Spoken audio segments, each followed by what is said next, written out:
Hey, chat! Welcome to the new format, new times for this month. Terrible. Welcome to everything. Let's go live. How about we go live? How about we go live? Let's go. Wait. Where's the thing? We're going live in 3. I should stop doing countdowns when I know it's fake. There is no way, right? There's no way whatsoever. Let's go live in 3, 2, 1, and main. True. Real. Hello, everyone inside and Magnum Magazine. Old man Excelsior, wonderful person, amazing being, really. You should be grateful that I am here with you today. But welcome. I am grateful that you are here. Hello, lovely NASA. Welcome. How are you doing today? How are you doing? Fantastic. It is a little bit of a new uncharted territory for me, so I'm a little bit scared. I'm not gonna lie. I was like, oh man, there's no one's gonna be here today. Oh man, oh geez. I'm not like super number sensitive, but it is true that I have been having scrambling around my times lately, and that is definitely not the best thing ever, and I do apologize for that. Unfortunately, it's either this time or in around 16 hours. I think no less, 14 hours. So it's either now or in 14 hours. You do you. If you prefer, that's fine. I can change it. Oh wait, I don't have my headset. Welcome to the show, top of the hour, and we're discussing a certain has-been who has been spotted cavorting around town. Welcome to the show after a 7-year absence. Oh. Did anybody miss him? Welcome to the show. Did anybody notice more on tonight's program? Terrible. Studying, no loveliness. I'm so sorry about it. But welcome to the new observatorio. I hope I can keep you a little bit of company while we're studying. We're gonna study today as well. So robotic. Real. But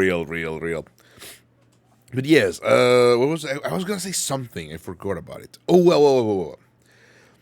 This is a long countdown. Shut up, Hallowed. But yeah, hello, Hallowed. Welcome once again, lovely NASA. Oh, let me know how I can address you. And Rick Manser as well. Welcome, Rick Manser. I had chemistry. Okay. I am very schizophrenic about chemistry because part of me, don't throw chairs at me. Grab a chair and get comfy. Part of me really likes chemistry because it is easier than physics, even though there is some physics in there. It is easier than certain other kind of like scientific things that I have studied. The other part really fucking hates it. I always study it well, then I get bad marks on chemistry. No, I feel you. I was pretty bad at chemistry. I was not really. I had times. In which I was amazing. I was like, "You're doing amazing, sweetie." And there are times I was just completely destroyed by chemistry. Like, like Seto Kaiba when we exploded. Like, no, just disappeared. I really hate it. It's just I don't know how it works. No, yeah, that's what I mean. I hate it. It was like a terrible. How can I explain? I had like terrible marks. I'm like, oh man, I hate this thing because I keep getting bad marks, even despite me being good at it. And I was not very good at it. I was very good at memorizing, and I was very good at kind of like concepts, like my little secret was actually studying the whole periodic table, and I still remember a couple, I think. I knew most elements. That was pretty cool. That was pretty fun. I love math too, which is kind of weird for me. I hate math. No, that's not true. I like math, but I'm not good at math. Which is why I like chemistry, because I was like, oh yeah, this is simplified math. I am good at this. I can do this. Oh man. Where have you seen a computer scientist that is so bad at math? I also am like a very, how do you explain? A good Dungeons and Dragons player, so a master even. So even so, mathematics are not my forte. They are kind of like my how do you say it? My weak spot. I'm a wizard. Okay, I'm a wizard. I don't own the mathematics. The mathematics own me. The only math I need is me plus you. Damn, Hallowed. Damn. Aren't you a little bit lively today? The words room and that should mean the same thing to you. Oh, what the heck? We hit 55555555555. Also, sorry, I actually missed the follow. Thank you for the follow, lovely NASA. Welcome. Welcome to the Biblo Observatorio. Thank you for the follow. I completely missed that. What the heck? We're at 5555? That is a problem because I did promise that at 5555555 you missed the previous one, 1, 2. What? No, I only got a chair and another chair. The 9 minutes ago when I was probably not even live, it didn't sound. I only have one follow. What are you talking about, Hallett? I will punch you. Punch. But I hope our favorite Aussie is doing great today. I asked the chemistry teacher, why I got this question wrong? Could you explain the correct one? He goes, oh, this one? You remember that we studied it 2 years ago and we mixed it with the last one that we studied. And I'm like, bro, 2 years ago? Yeah, like, what the heck? No, that's a terrible teacher. But I punch him in the... No, don't punch the teacher. Well, listen. We're evil here. We are evil here, so obviously everything evil is okay. We condone evil behavior. Yeah, you redeemed 2 chairs. What are you talking about? But only one happened in live television. Well, not maybe it did not happen, but I didn't have my headset in me. Yeah, we're evil in here. It's so easy when you're evil. So that is an interesting question, actually. I don't think personally. I'm not very sure about it. Okay, but I don't think people should expect you to know everything at everything at the same time all the time, because think about it. Think about headpad. It's kind of like time has passed. You're not supposed to how do you say it, have everything in your brain constantly. You're supposed to remember concepts, understand the nexus, whatever, what keeps everything together, because that will actually help you think, oh yeah, I remember this, kind of like a thing that does this, but I don't know what, and you can go back and check it. Knowing everything by heart is not the right way. It's definitely not the good way. Chemistries are connected together from all past years for me, which might be the reason we always get questions wrong. I mean, it could be, because even I remember struggling with it, like when it became a little bit more complex. And I remember how do you say it? I remember struggling with it also when with physics, when they became more complex as well. The problem is, it's not that you can remember everything. It's like computer science, right? For example, no, let's go even lower. It's like using Excel. Okay, you know Excel. Everyone knows Excel. It's like using a calc foil. What? No, it's using a calc. An Excel. Let's call it an Excel. It's like using an Excel, right? An Excel has a gazillion formula, right? You're not supposed to know them, every single one of them. You're supposed to know how they work, or remember that there's formulas that do certain things. That's what you're supposed to do. You're not supposed to have every single nexus of, every single instance of every single thing in your brain, because that's not possible.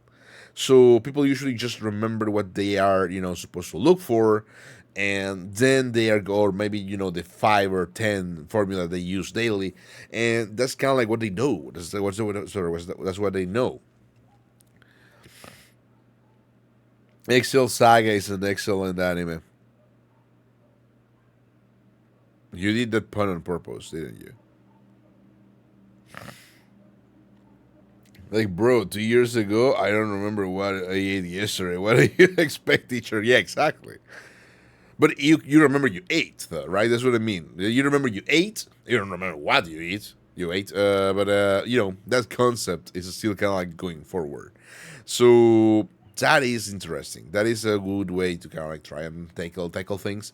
However, I know teachers are not gonna be like, okay, sure, you can search this, because they don't understand that the most valuable skill that you can develop is actually learning how to search things and learning how to index your own brain. But if you put everything that you have seen in chemistry that you know has a relevance in one paper, like in just one, just write down in just one A4 paper, and then try to condense it even and more so, maybe you're going to be able to keep them in mind. Maybe. It's not guaranteed. Me personally, I remember trying. Sometimes it worked, sometimes it didn't. I was like, oh man. Sometimes you try it and sometimes it doesn't work. That's kind of like that. That was what happened. That's what happened. H2O is water. Wait a second. Yeah, real. There's a joke about HO2, right? Which is by biocido di hidrogeno. I don't remember. I don't remember. I'm actually disappointment student. Do you know what it means? Oh yeah, the classic. Oh, you're smart, but you didn't try. You're not applying. You're not doing your best. Applying yourself? No, it's Italian. You're not doing your best. You're not. You're a disappointment because I was expecting big things from you. Yeah, that's me every day. That was me daily. Not that low. Oh, okay. Okay, then what do you mean?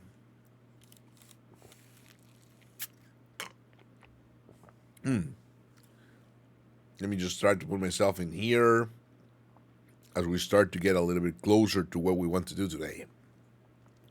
Because you can see by the title, our goal for today is cooking. Well, not a cooking stream again. Not a cooking stream. A cooking stream didn't work the way that I wanted it to. I tried, okay? It just didn't work. It just didn't work. It was a bad idea. It was a terrible idea, even. An idea of an idea. Eventually, I believe. I was top 10 student in my country in 9th grade. And now I'm 12th grade and I become a below average. Oh, that kind of, yes. Which I get made fun of every single day. You should just ignore that. Whatever. Fuck them. It's not even your fault. That just means, well, how can I explain it? A lot of gifted students, I was also on the same boat. I was like, oh man, he is so smart. I remember when I was kind of like, I would say younger. I was a beast with computers, and we actually had MMDOS and basic ancient computer science when I was a kid. And I was a beast at that. I was a beast at mathematics. I was a beast at science, especially. I remember I was kind of like 12, and I knew every single bone of the body and where it was located. The names, actually. I don't remember shit now. They can run from me when it comes from family who are supposed to be. Oh, family is gonna. It's never gonna be. Family is trash. Okay, let's be fair. Family is okay for like. Okay, depends. Families are generally is trash.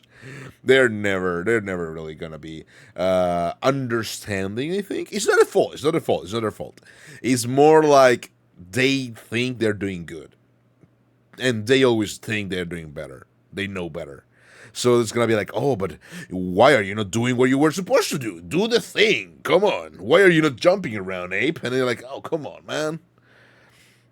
It depends. Exactly. There's okay. The world is not black or white. I'm just going here for excess.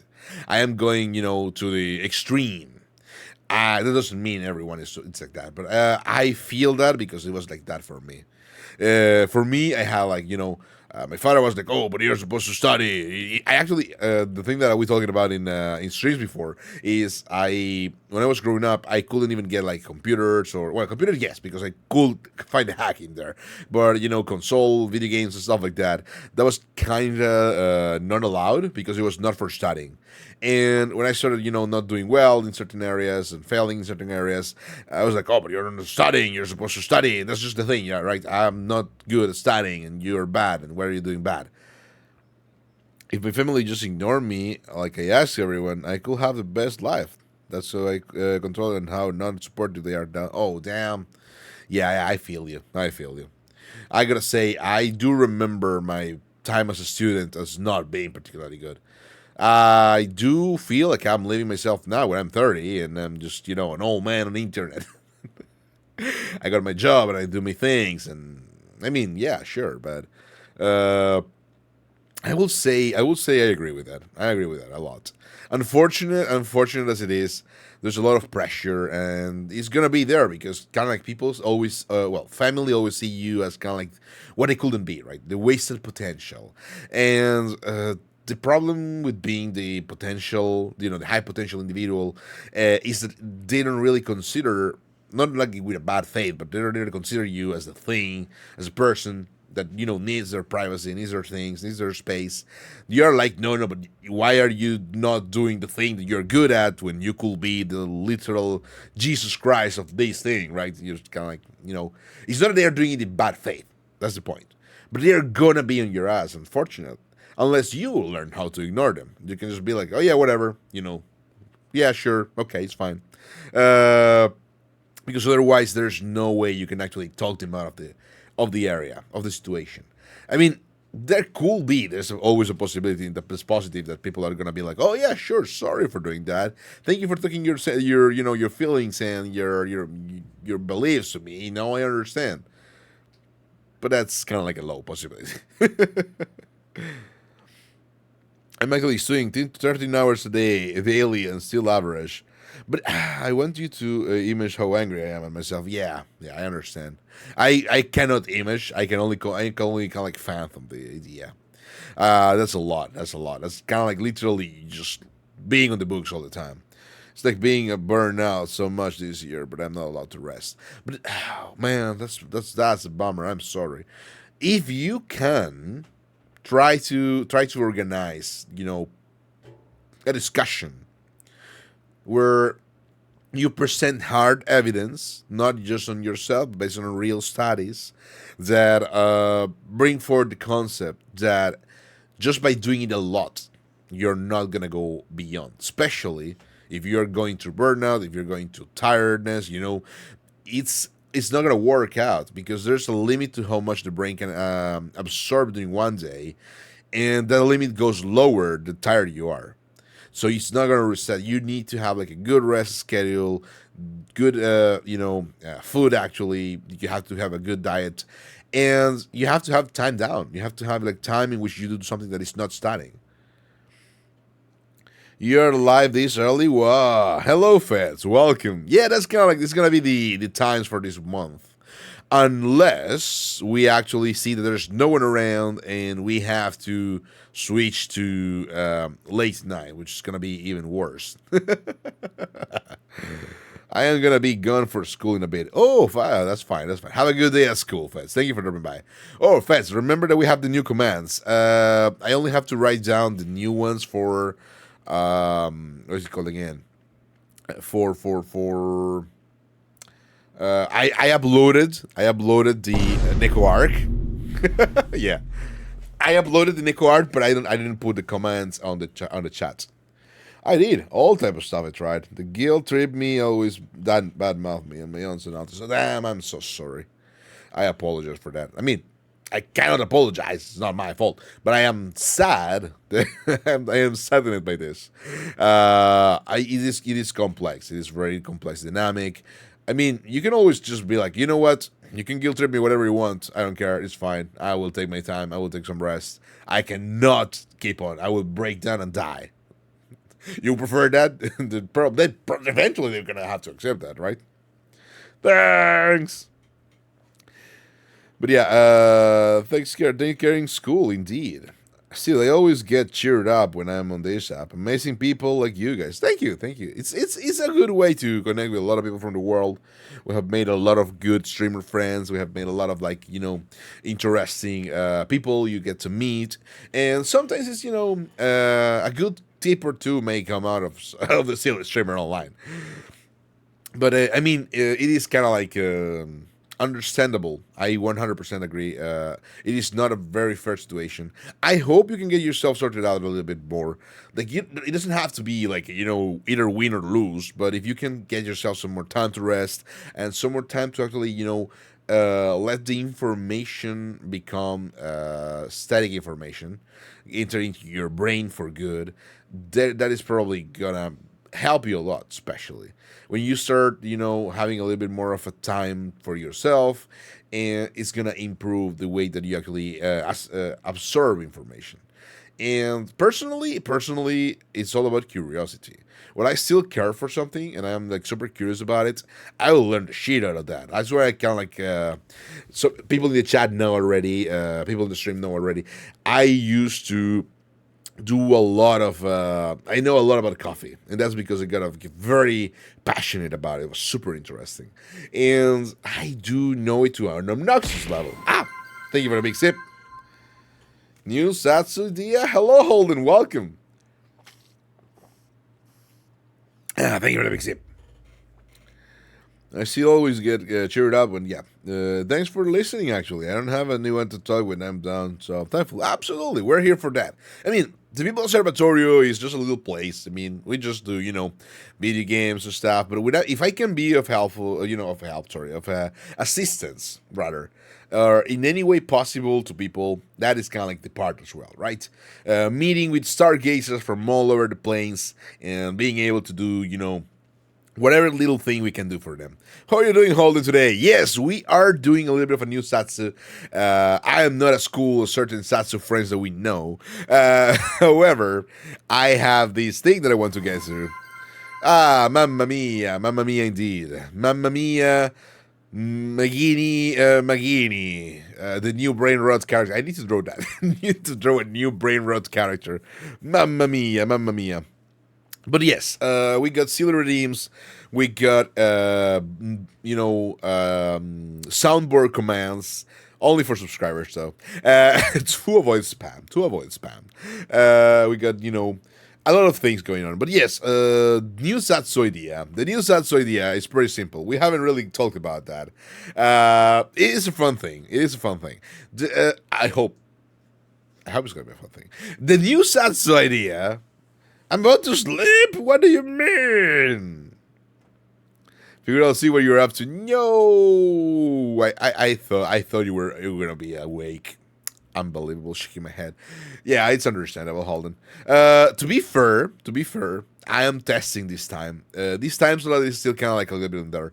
It's either this time slot, or 12 hours from now. No, 14 hours from now, sorry. It's either now or 14 hours from now. So that's pretty weird. We're gonna get dinosaurs. Yippee! Dinosaur fights. We're not gonna get dinosaurs. We're gonna dinner. Food. Reeds? Reeds? I hope you can hear them. I think I fixed them. Did you hear them? Let me know. Because I was having a little bit of an issue with them at the beginning, but I think I fixed the audio. Let me try it myself. Yep, they work. Okay, thank you. We do have the Neko arcs too. Let me just write it down in chat real quickly. Because commands. We have I am Steve as well. We got, aside from the ones that are written down in the panel, we got what is it again? Long Neko.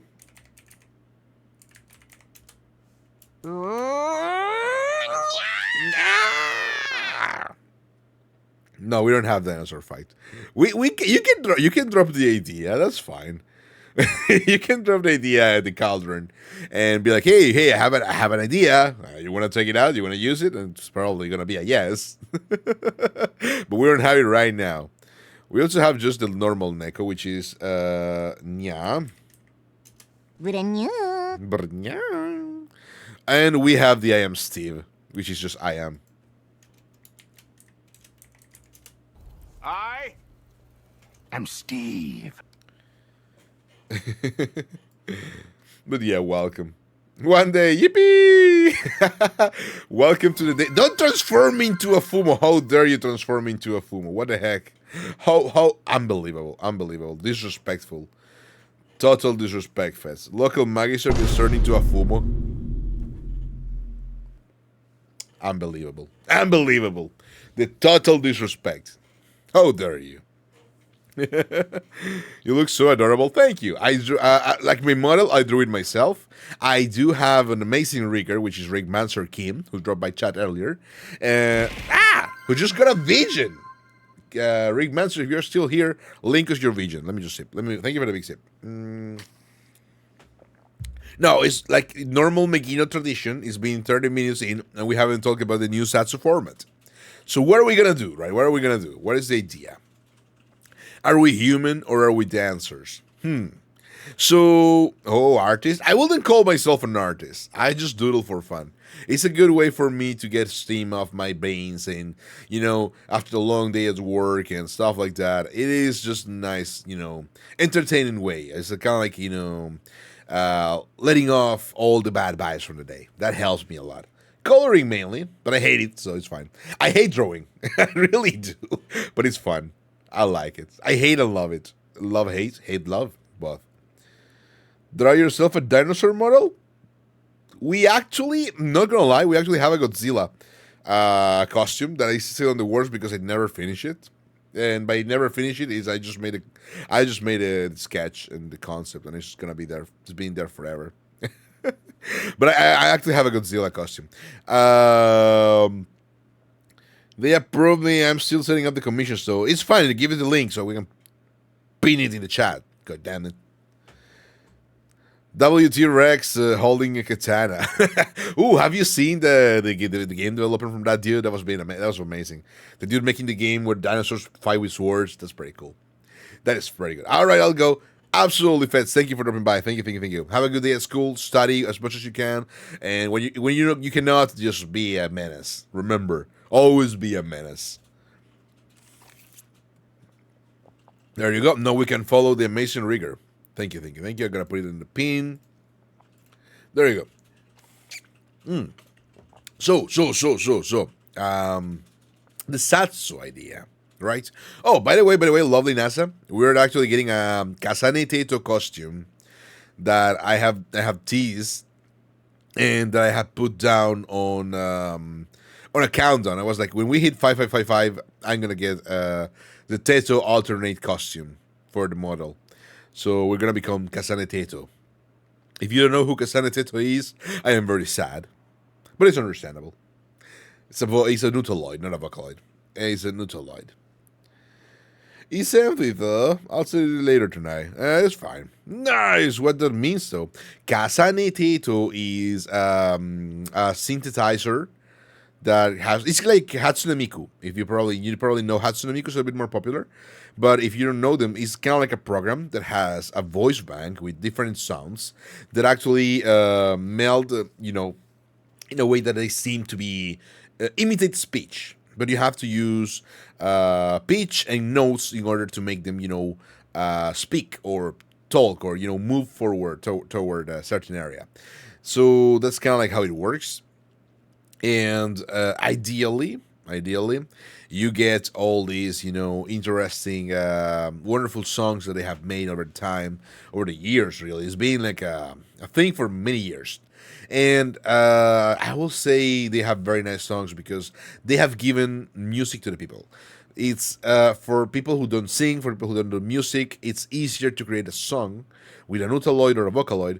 Vocaloid is from Yamaha and is paid. Utaloid is kind of like a open source program. It's a little bit better. It's not better in quality. It's better because it's free. So yeah, basically, since a little bit of the design is inspired on Teto. I know Josamas from anime. I do have this silly thing, this thing that's going on. Speaking of, just because we're already talking about it, you have probably not seen the trailer of the channel, so I'm gonna put it on. I'm gonna show you the trailer of the channel, which is pretty silly. It's pretty cool. That's me when I was cool. Me when I was a wonderful wizard. Yes. Convey on this vessel of mine. I guess you can just use the power of the stars without a little side of exploding knees, right? Did we manage?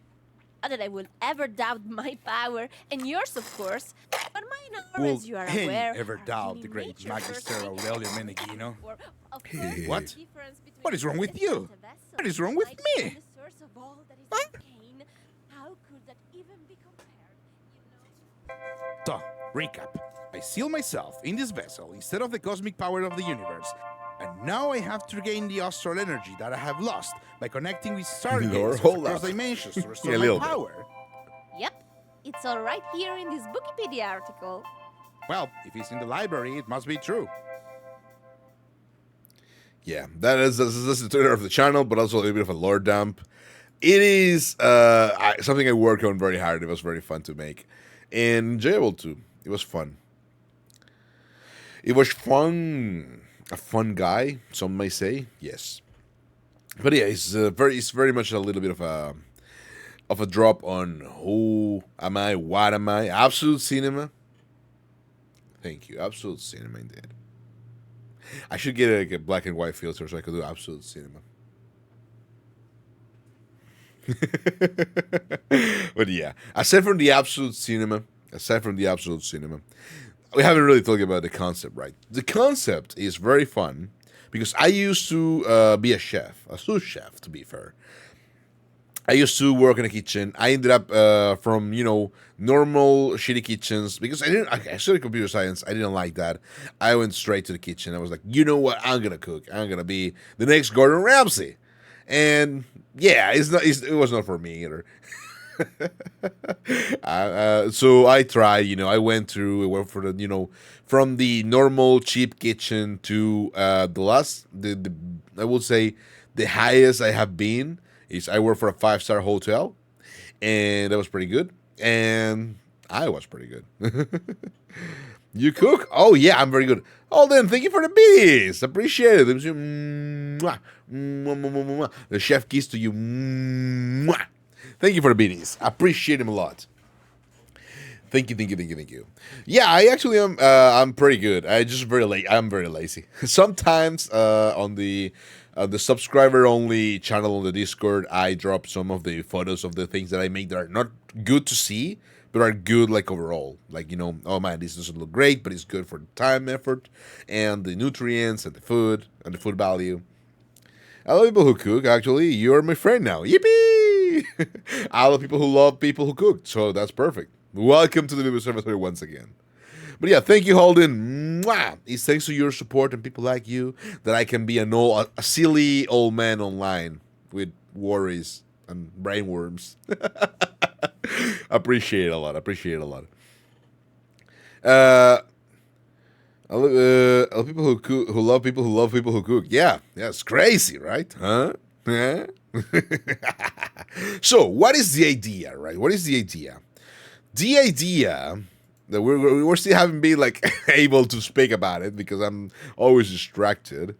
But the idea is pretty interesting. As I was saying, I have a little bit of a background in the kitchen. I know how difficult it is for people, especially when you're a university student and you live on your own, or when you work and do other things and you live on your own. I know how difficult it can be to get yourself your ass to cook. So I want to go through recipes and see where we can cut corners down, right? How we can make it maybe a little bit less aesthetic, but more edible. And if people want others, on the other hand, that are simple, we can make them look very good still, right? That's kind of like the idea, the concept. So I want to be able cooking stream. No, I could never. Actually, if you recovered the VOD 3 days ago, I did a cooking stream. It was a joke. It wasn't a joke. It was experimental. Let's be honest. It was experimental stream, and I was trying to get out all these creativity, all this idea of being able to show people how to cook. But I didn't want to use a hand cam because I don't believe in hand cams, and I didn't want to use do anything at all. So I was like, you know what? I believe. But you can only use one hand. Who is with me, Chad? Chad is with me on this because they're all Lurkinos and they're not going to answer. No, well, but jokes aside, I don't think that's ever going to happen. Unless I get what is it called again? Green screen gloves and green screen bodysuit, and I removed myself from the video. Sad. Very real. Very real. Very sad. Very sad indeed. Wait, I have Sajja. Let me just test it out. Saj. Yeah, it works. When people ask you if you're okay, but you're not really okay because you're not gonna do hand cams, can't really do much about it. But you have to lie and tell them that eventually, maybe one day you're gonna do it, but you're not gonna do it, and I just really cannot know. Begin making Japanese version of Italian dishes. That will be very silly, but that's actually kind of like a joke. Hey, Keel Fox Hill, welcome to the Little Observatorio. Thank you for the follow. Welcome. Actually, I was kind of like one of the things I was going to go and address in this new format is being able to localize your recipes, because for example, American friends, we have a lot of American friends. American friends have certain ingredients they can work with, and some other become extremely expensive. Wednesday. Hello, welcome. What are you up to? How are you doing? How can I help you? And BRB, take your time. And welcome to the Observatorio. It is I, the Magnum Magus Aurelio Meneghino, Old Man Excelsior, wizard, sealed in this body for the time being, and perfect being. Absolutely, I have done no wrong. I am perfect. But yeah, welcome. Thank you for the follow. Now that we have reached 555 and 56, I'm gonna work on the Tito costume. The Tito costume will be probably ready in a week, hopefully 2 weeks, maybe. Let's see how it goes. Okay, I'm gonna try my ass. I'm gonna try. It's gonna work, probably, maybe, hopefully. So yeah, the new Zatsu format is pretty much this. We're gonna talk about recipes. We're gonna look over at recipes. They're gonna be in Italian, but we're gonna translate them, of course, and we're gonna try and get to the point in which we are going to evolve a little bit more of what is there. And by evolve, I mean evolving, but backwards. But yes, it's gonna be like that. Let me know how you want to be addressed, Kill Fox Hill. Where are you up to? And welcome to the Observatory once again. So let me try to show you the little thing that I have prepared over here. Yep, that's perfect. Yep. I'm gonna put myself in here. There you go. It's pretty much more comfortable. Should be. A little bit more intimate, perhaps. Oh no. Yeah, bye. Dame. Hello, Holden. Thank you for the follow. Thank you for the sub. Appreciate it a lot, man. Thank you. Thank you for gifting a sub. And that actually transformed me into Fumo for 30 minutes. That I hate very much, but I appreciate the support. Thank you. Thank you for gifting a subscribe to Clyde. Oh man, Clyde's been a while since the last time I have seen Clyde. He's okay. He's taking care. I love the guy, little fella, very lovely. He's taking care. Once he will be ready to go back online, we'll see him all the time, like always. I am making power from rocks to use as a distraction in combat scenes. Powder from rocks. Oh, okay, I understand. So sort of like a lime powder, just to kind of like bucket sand, or you're gonna use it because it's kind of like sulfur powder and it's gonna explode. Are you gonna make sulfuric? What is it called again? Calcites? I don't remember how. Man, it's been a while. But that's pretty cool. Had to get that goal to finish. Just some. Oh, true. Wait, it's true. We had the sub goal. Yippee! Thank you. Appreciate it. Again, little subs and little things, little donuts. Like, they help all the time. If you can, it's great. If you cannot, that's fine. Spending time with me for a couple minutes is always like the most wonderful way to support the channel, the things that we do. But also, money. No, absolutely. Appreciate it. Thank you. I know I don't offer much things to subs yet, but we got some things going, right? I'm trying to discover what I can offer that is part of the vibe still. So the soundboard is one thing. The soundboard is pretty fun. The secret channel for the Discord is a little bit abandoned, but sometimes I drop things that I don't drop anywhere else. And I think that's it pretty much. I'm gonna do something like a probably maybe do the raffle or something like that for those on the secret channel. We'll see about that. But thank you for gifting us up. Appreciate it, Holden. Have a good one. You're supposed to sleep. You're supposed to sleep. You're supposed to be eating already. But thank you. I appreciate it a lot. Just some tomfoolery. That's great. That's appreciated. Tomfoolery, we love tomfoolery in here. This is an evil stream, okay? I'm evil. I'm obviously evil. I am as evil as it gets. So war crimes, tomfoolery, yeah, you can do it. As long as it's justified and it works. So think about it. If it's good, it's great. It's great. But yeah, basically, what are we gonna do? Evil? I am evil. What are you talking about? I am evil. Who are you quoting? Stop being Sunder. I'm not Sun. I am not Sun. I am 100% Megino Dere. Kenrin, welcome. How are you doing? You're also evil? True. I only attract evil gremlins towards me because I'm an evil gremlin myself. The strongest there is even. So yeah, basically the idea of the format is getting there, doing some stuff, trying our best and seeing how we can kind of go a little bit beyond, above and beyond. Trying to do certain things and trying to get to certain areas, trying to simplify cooking for everyone. Because I personally, when you work in the kitchen, you realize that you really don't want to work in the kitchen. You really don't want to. You really don't want to cook at home. That's mainly what I meant to say.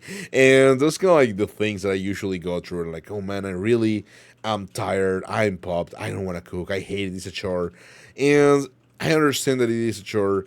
But if you don't cook, you're gonna disregard all the healthier recipes that you can do. Megidere, it's way worse than working in a coal mine. Yeah, exactly. It's way worse than cooking in a coal mine.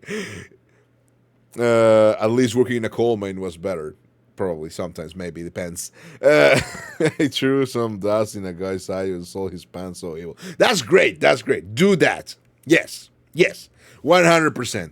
If you have to, do it. Absolutely. If it's especially for self-defense, and even better. But it is good. If you have to, do it. Absolutely, 100% real. So there is certain stones. There's certain dust.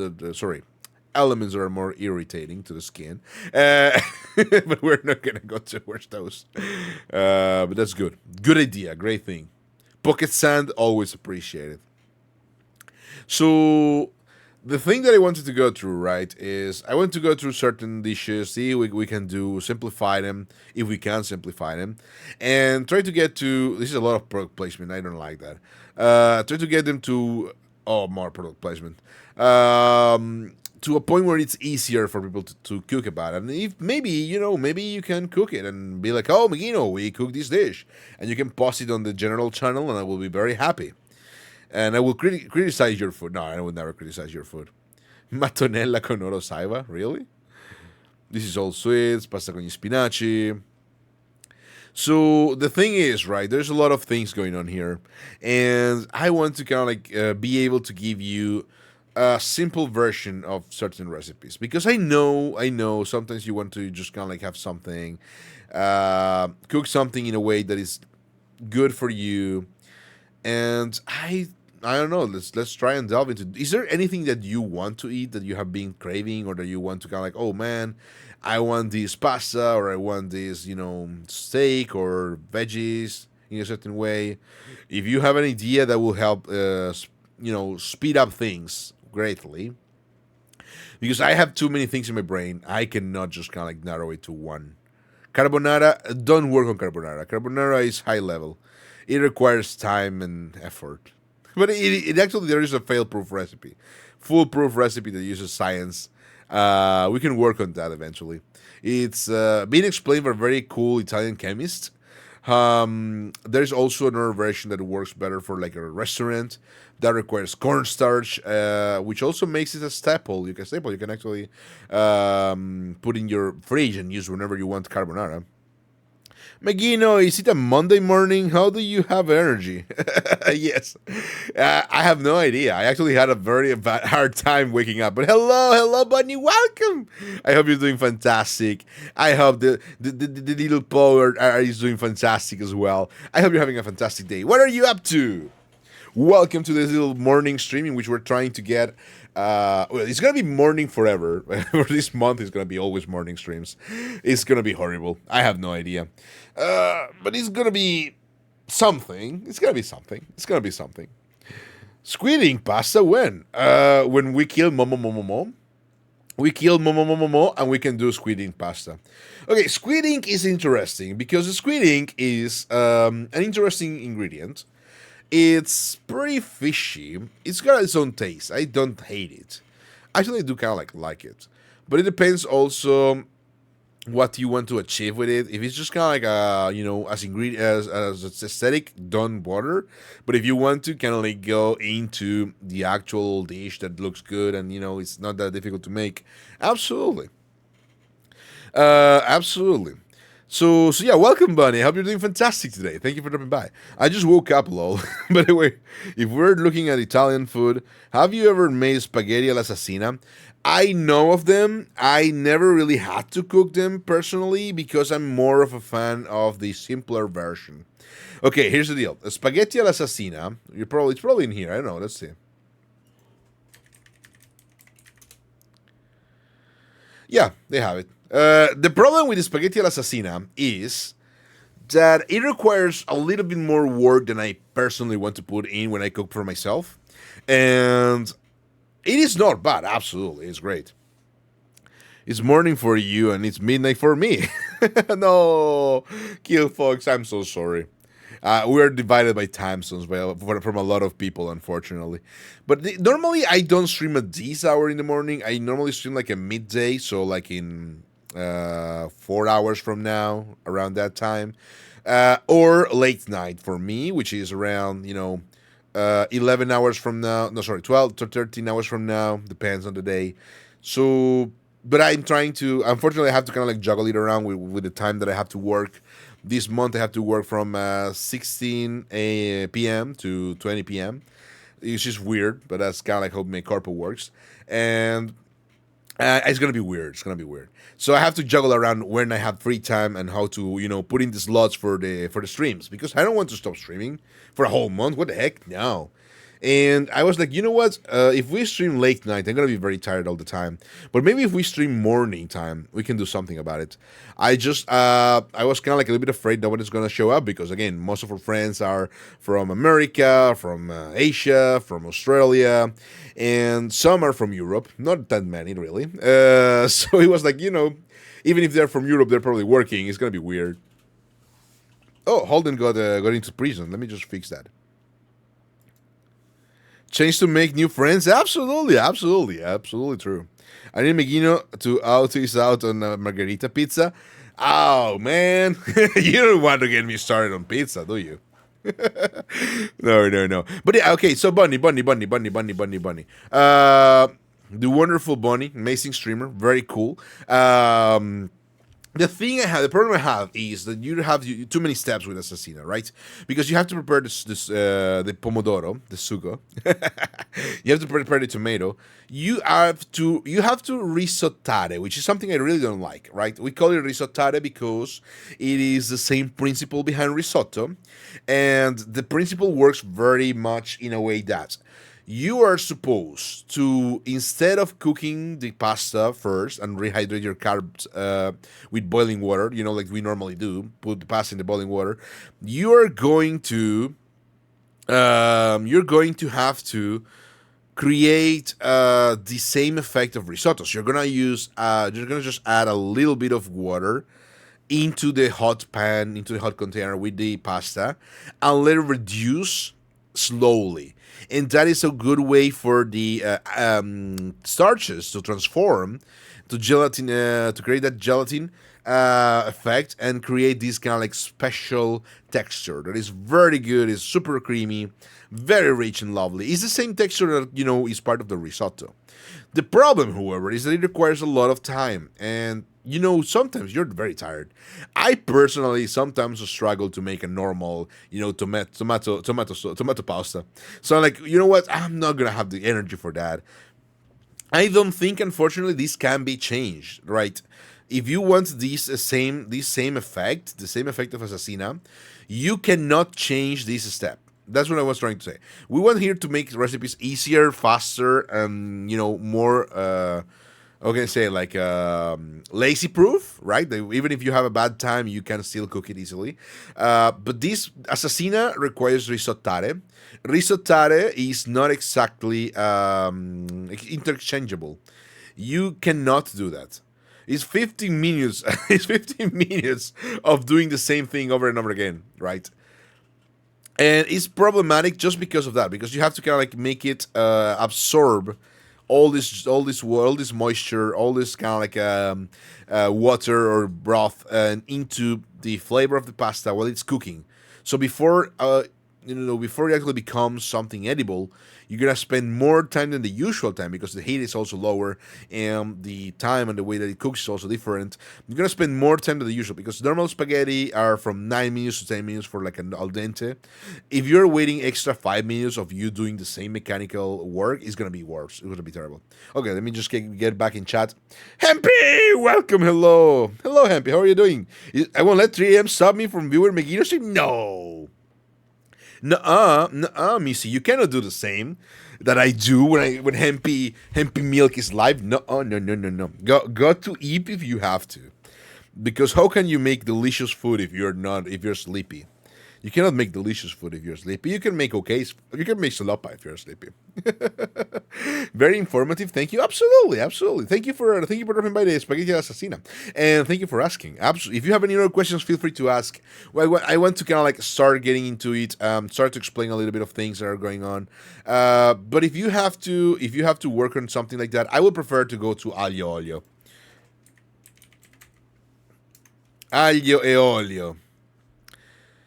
This recipe is a staple. I have talked about this recipe like 3 times already. This recipe is a staple, is one of my favorite recipes ever, because sometimes, even if it's midnight, you just want something, you just crave some carbs. And what better way to crave carbs if not by having the simplest recipe ever. It can be done in the cooking time. In the cooking of the pasta, and it's literally a 10-minute pasta. It is amazing. We're gonna have to go to ads for 5 minutes, and we'll be back, and I will explain to you why this recipe is so dear to me, and it's so good, and it's fun. I think it used to be called like cheating wife recipe back in the early Italian uh early days of Italy, like I think the 60s, the 70s, because there's like, oh yeah, when your wife is cheating on you and she wants to serve something to you very quickly, yeah, they used to make this. Italy is very sexist, unfortunately. I was gonna say was, no, it still is. So we're gonna take a 5 minute break. Pasta Stanley olio. No, Yarko. No, that's pretty good. We're gonna take a 5 minute break and we'll be back soon. Soon. Let me put it on this run 3 minute ad. Yeah. Ad break. Pa, pa, pa, pa, pa, pa, pa, pa, pa, pa, pa.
Okay, we're back. I think we can go back. We can go back in 3, 2, 1, and welcome back. It is me again. We should have like 10 minutes of Fumo left. I hate it so much.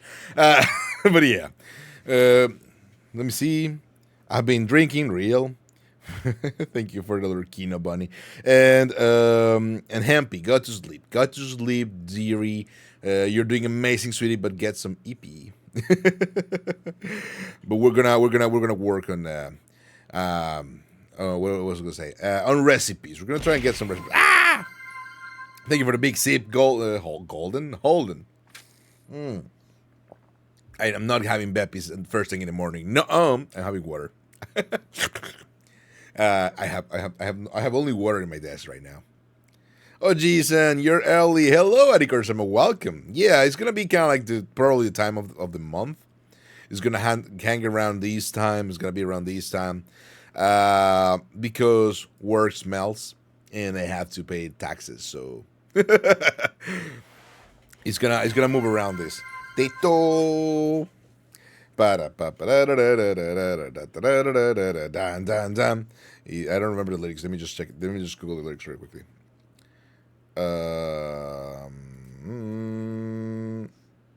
Never show. There you go. It's easier, faster. Fukireta. And it's gonna be a karaoke stream. It's just the lyrics. Itsudemo I love you, kimi ni take kiss me, wasurerare nai kara boku no daiji na memory, dorayaki wa sushoku ni narenai, naraba uwa ga kishichaeba boku no omoi dori. Suto soba de miteru yo, baku apu wa makasete, hitari kara migi eto, dekigoto ga achikochi dochi. That's very much it. We're not gonna go any further. Miguel, do you prefer Rita or what is it called again? Or dough with a deal? I don't think you can make dough with deal. To be fair, it's good. I mean, you can make a dough, but deal is gonna burn. You can put a deal after if you want. Pasta, pizza, put it in a box. Hello, Ruru. Welcome, Ruru-sama. How are you doing today? I hope you're doing fantastic. Do you like sweet spaghetti? I only tasted one kind of sweet spaghetti, and it was kind of like cocoa spaghetti noodles with a little bit of sweet balsamic reduction. It was pretty good. It was a little bit avant-garde back in the day. Look up the song. Is it a bad song, Ruru? Ruru Nyama. Is it a bad song?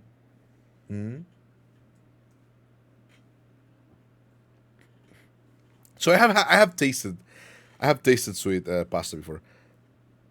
What happens to pirate when you take the pee? He becomes irate. Arr! Real. Actually, did you know? Fun fact: pirates used to wash their clothes in pee because of the ammonia, so they could keep the clothes clean. But they used pee, so they had like a barrel of fermented pee from everyone in the crew, and they just washed their clothes in there. And they're like, they would smell terrible. It smells terrible because of the ammonia. But they did that. They did that. It was real. Don't twerk on me. How dare you, Rurunyama? I'm gonna look up the song some other time. I'm gonna use my own songbox. Bruh. Exactly. All right, we do have the. Let me just write it down real quickly. We do have the Neko Arc also soundboard. Well, it's just two sounds, but we have them. Let me just go to the channel, chat, commands. There you go. I'm just gonna write them. Why couldn't the pirates play cards? That one I don't know. Go for it. Hit me with the truth. Hit me with the hard truth. Why couldn't they? I'm gonna regret. I know I'm going to regret this. I always regret Chad making jokes. The captain was standing on the.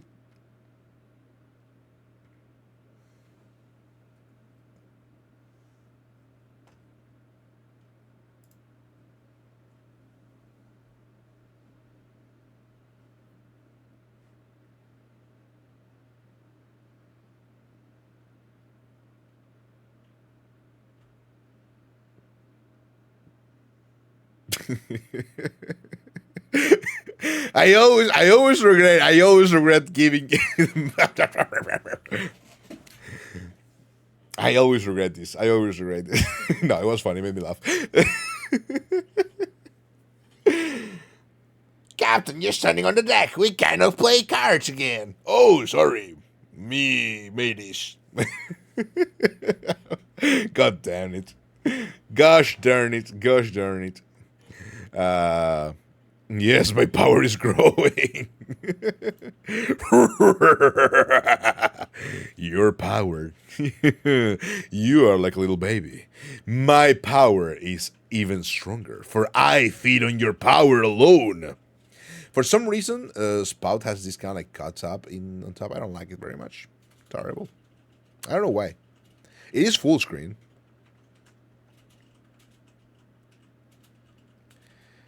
Oh, I've got one too. Oh, no.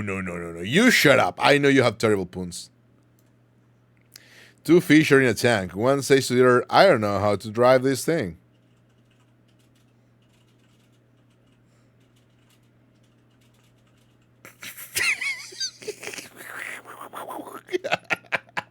God damn it. It was funny.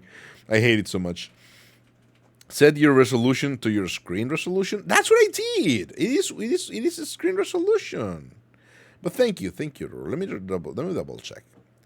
Spout Studio Properties. Oh, it doesn't have a resolution actually. It's a Spout default and crazy. Okay. Huh. Oh wait, we could do a little tomfoolery here. I know just the way to fix it, probably. There you go. Probably, let me see. Okay, it works now. I have to make it a little bit bigger than my screen. Because the space that you didn't see is the Windows bar. The space that cuts out is the Windows bar. Because it's not full screen for the Visual Studio. In camera settings, okay. Thank you. I will do that. For now, you get to get this pork around. Il pork around? Yes. Don't let the crabs bite. Wait. Don't let the crabs bite. Have a good stream again. Absolutely, Holden. Thank you for the gift of sub. Thank you for the biddies, and thank you for dropping by. Absolutely appreciate it. Mwah. Have a good day. Enjoy yourself, and thank you for dropping by. Thank you for being here. We still have we're okay with a Fumo transformation. That's fine. Two soldiers in a tank. One says to the other. That one didn't make sense. I hate you now. Mods, uninstall the Rigmancer, please. But yeah, let's go back to the task at hand. Right, the task at hand. The matters that we have to take. Wait, I was supposed to give you the commands for the Neko arc.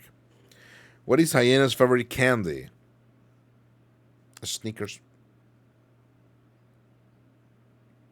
bar. Because they laugh. Because they're like, wah, wah, wah, wah, wah. Not me though. I am angry at chat. Ah! I'm biting you. Oh. Grr. Grr reacts only. So we got. Let me just kind of before I forget, because I keep sidetracking. We got Log Neko.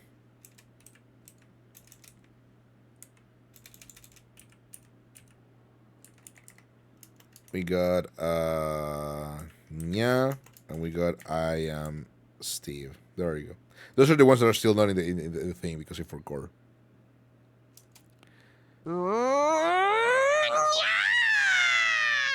Pinning this for a second, and then we'll go back to the real pin. Stay mad, little bro. I am literally mad. I'm coping with this. Oh man. Ah! Grr reacts only. Very angry streamer. Gurs at chat. Ruff, ruff. I am the Alpha Megino. Ruff, ruff, ruff, ruff, ruff.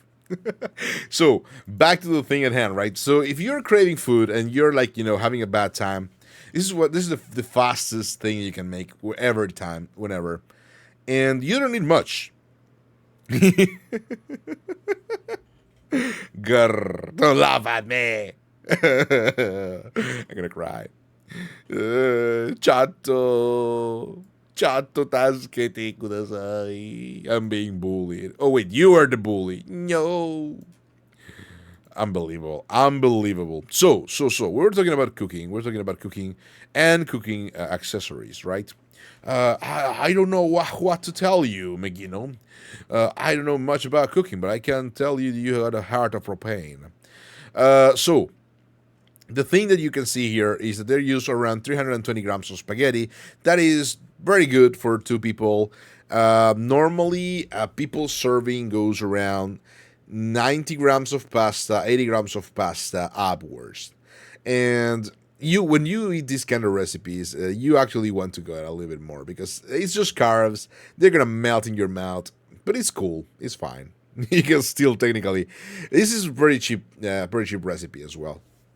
You can get even cheaper than €1.50 a serving. So what do you need is a couple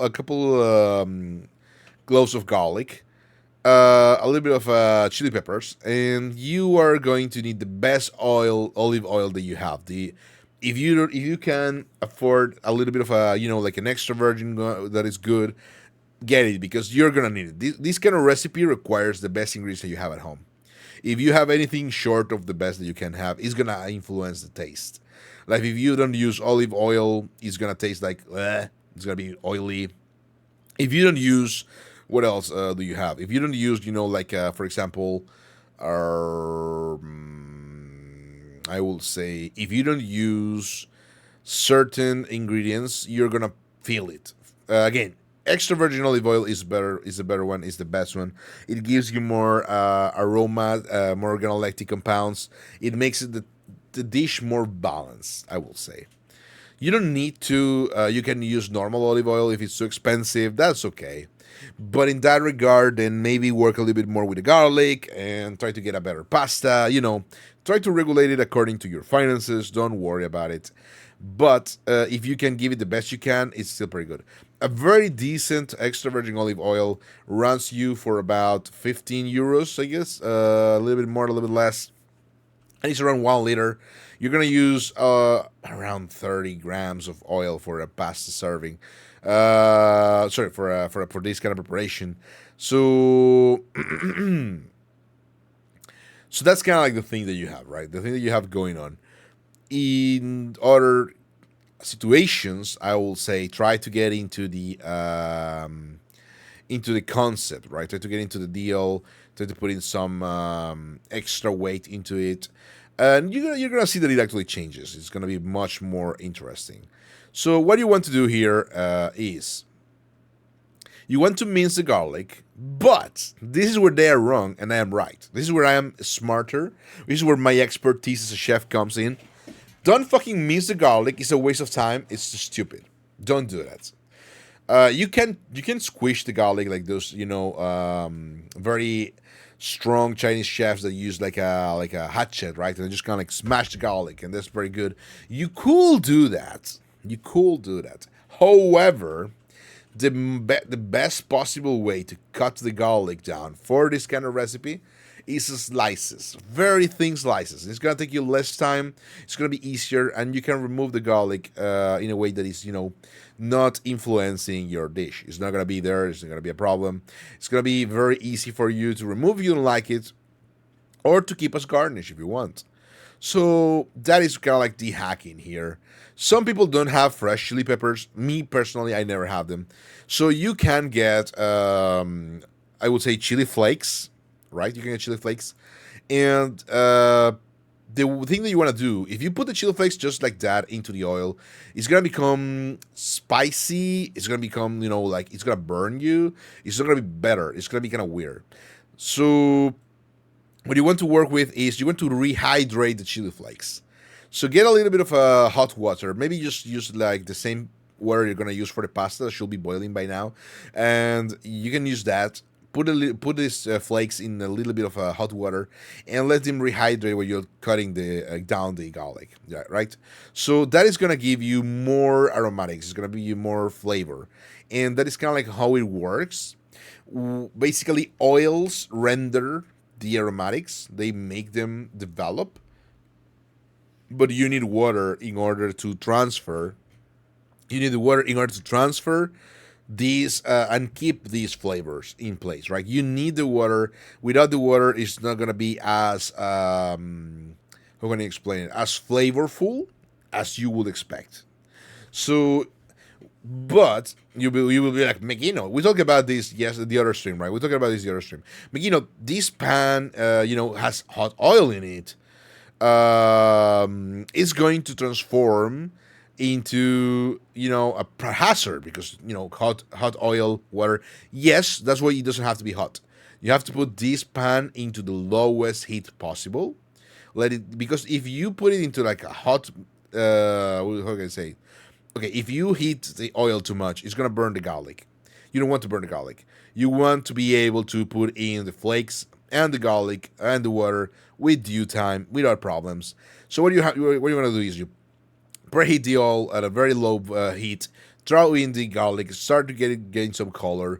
Then get the once it's gotten some color, the chili flakes should be rehydrated. You can throw it into the pan and start getting there, into the cooking of the thing. You have to, or you don't have to, but you can cover these with a lid, because from now on it's not only oil. You're not frying, you're not rendering. You are using the steam and the fats of the oil to render and keep these flavors in the water you have added with the with flakes. It's really very little water. It's around 50 grams or less of water, and you keep it in there with a 30 grams around of oil, and they're just cooking, they're stewing. While this is happening, you get your pasta. So the usual, you just boil some water, put the pasta in there, cook it for as long as the bag says. I prefer personally like al dente. So just 1 minute, a little bit like 30 seconds before the intended time.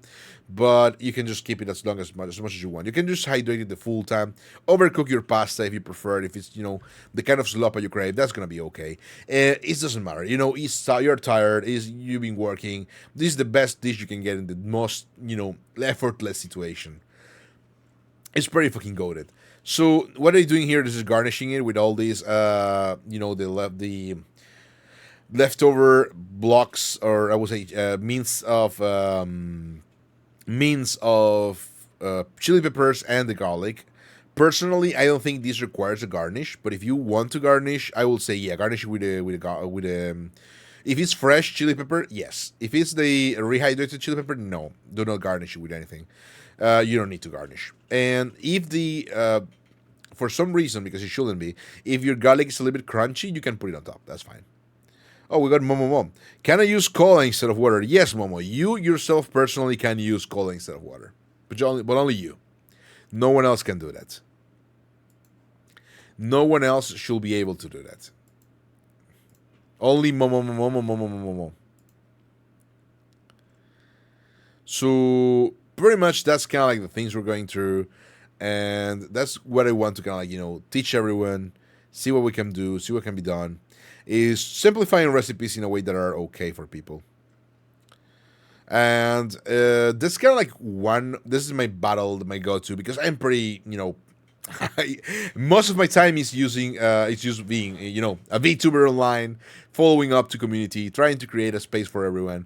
And the other part is me working. So I don't really have like the mental power to cook something.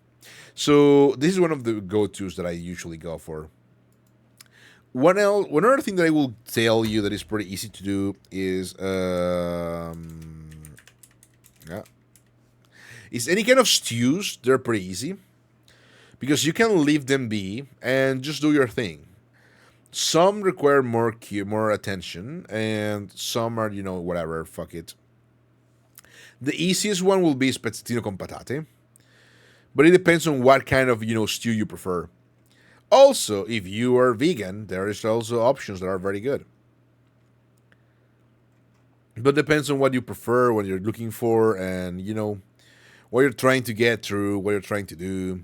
And me personally, I will say Depends a lot. I have a recipe that is none of this. It's very simple, very quick. Panini spaghetti. That's pretty tasty.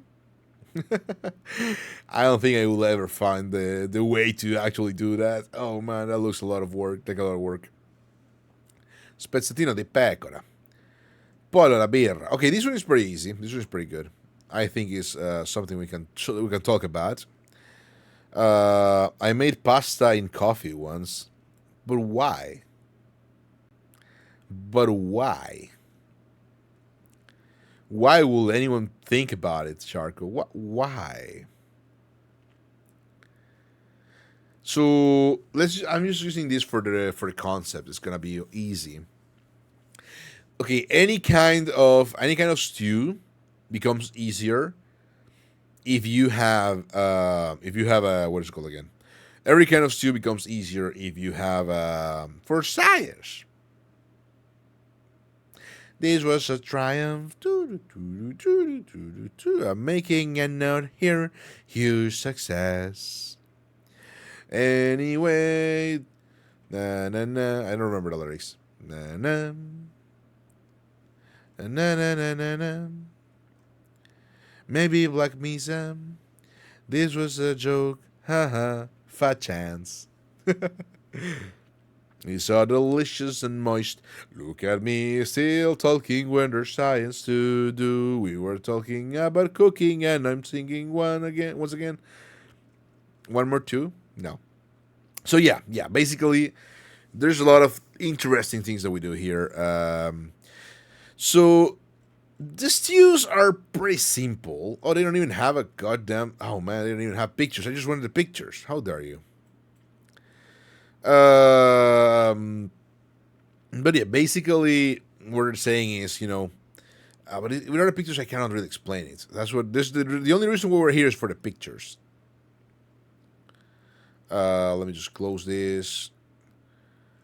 We're gonna go up in here. Spezzatino di vitello.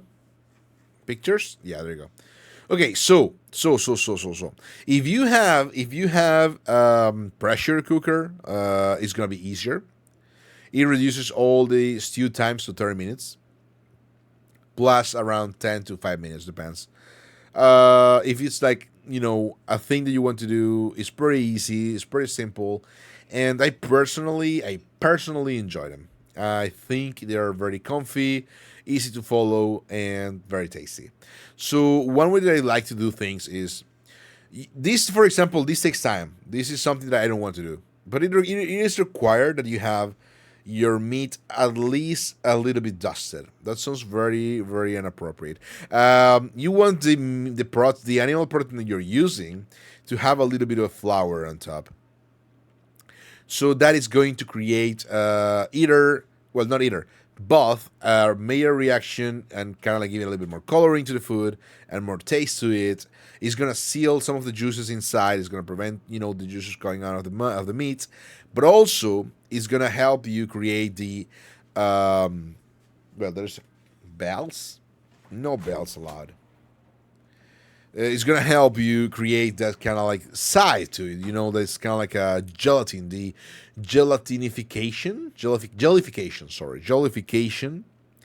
of the starches, right? Which is something that you want to deal with. It's something that you can do, and it's basically, how can I explain it? The whole thing, right? It's the whole thing put together. So the idea here is, you cannot really be bothered with this. Just get, pre-cut meat. That's fine. Don't cook it yourself. And what you want to do is, instead of starting with the aromatics, which is normally a good idea, do it the lazy way. The lazy way is start with get your meat, get a very hot pan, put it in there, start using the heat to kind of like dehydrate the outside, and then throw in the flour and mix it together. This is gonna be equal. It's gonna give you the same concept, and the fact that you're not using any liquids is gonna help you mix it together a little bit better. It's not perfect, it's not aesthetical, it's not good, but it does the job. It's their job. and it's kind of like gets it done. Once you're done with that, you can put it outside a little bit in a container or leave it there. Who cares? Whatever. Drop in the sofrito base, so you get a little bit of carrots, a little bit of onion. You don't need the green part. You don't need serrano. That's shady. Just these two is fine. You can start getting it cooked together. To be fair, you can do this first and then add the meat in there, but then you have to be careful not to burn it. Okay, that's the one thing that I usually tell people not to do. So the concept is you want to be able to do this in the least amount possible of passages. That's kind of like the deal, right? You want to be able to do it in a way that is still good, is still fine, and your brain is not, yelling for help and being like, "Oh man, we need some help." Nuh-uh, you get none. So that is pretty much what we're gonna do. We throw in the meat, then throw in the aromatics. You can remove the meat, so you want to render the aromatics for good. It's fine. If you don't want to, whatever, just throw in the aromatics, let them render for a little bit. Then we are going to start with wine. So personally, if you have a pressure cooker, if you have a pressure vessel, I will say get around 1 glass of wine and 1 to 2 glasses of water, depending on how much meat you have in there. Throw it in the pan, put it in there, let it cook for a little bit, like 3 to 4 minutes, just so the alcohol goes out, right? Just so the alcohol goes out.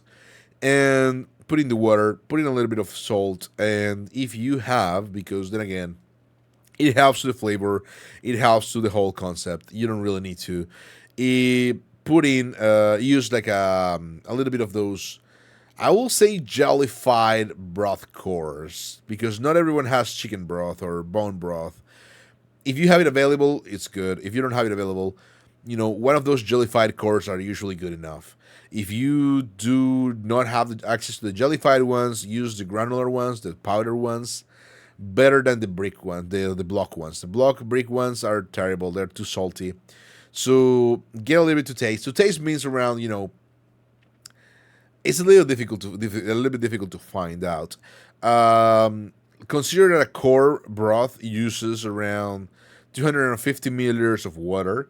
What you want to do is you want to calculate the moisture content of the meat and the moisture content of the wine. But basically just go for how much wine you put in, how much water you put in. Just put in 1 or 2 quarts of broth, depends. For granulated, it's a little bit easier because they give you like how much granulated you can use.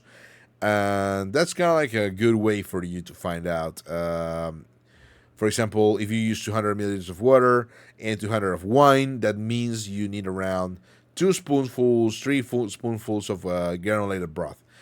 And, that's just to make it a little bit richer and easier to make. It's fine. Don't worry about it. So, yeah, once everything is kind of like going in together, if you have some fresh aromatics, drop in. If you don't, that's fine anyway. I usually like to use, before adding the wine and everything, I actually like to use a little bit of smoked paprika.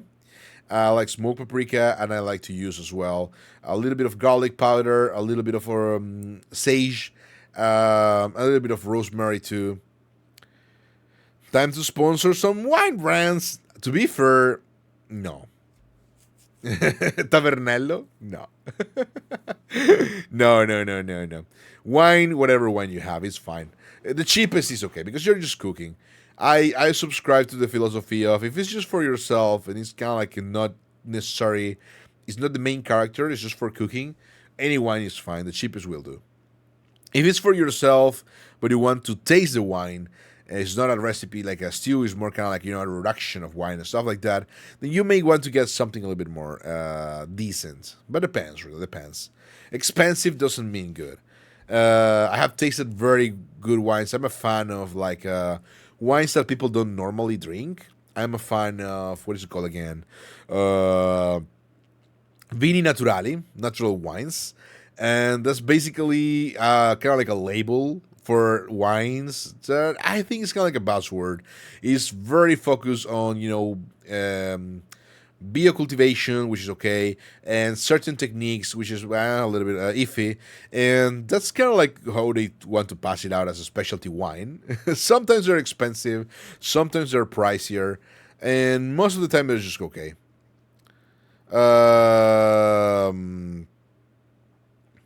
So basically, what I'm trying to do here is a concept, right? A little bit of a concept of the wines that you can taste in natural wines are very good. Sometimes they're great, and they don't really have to be expensive.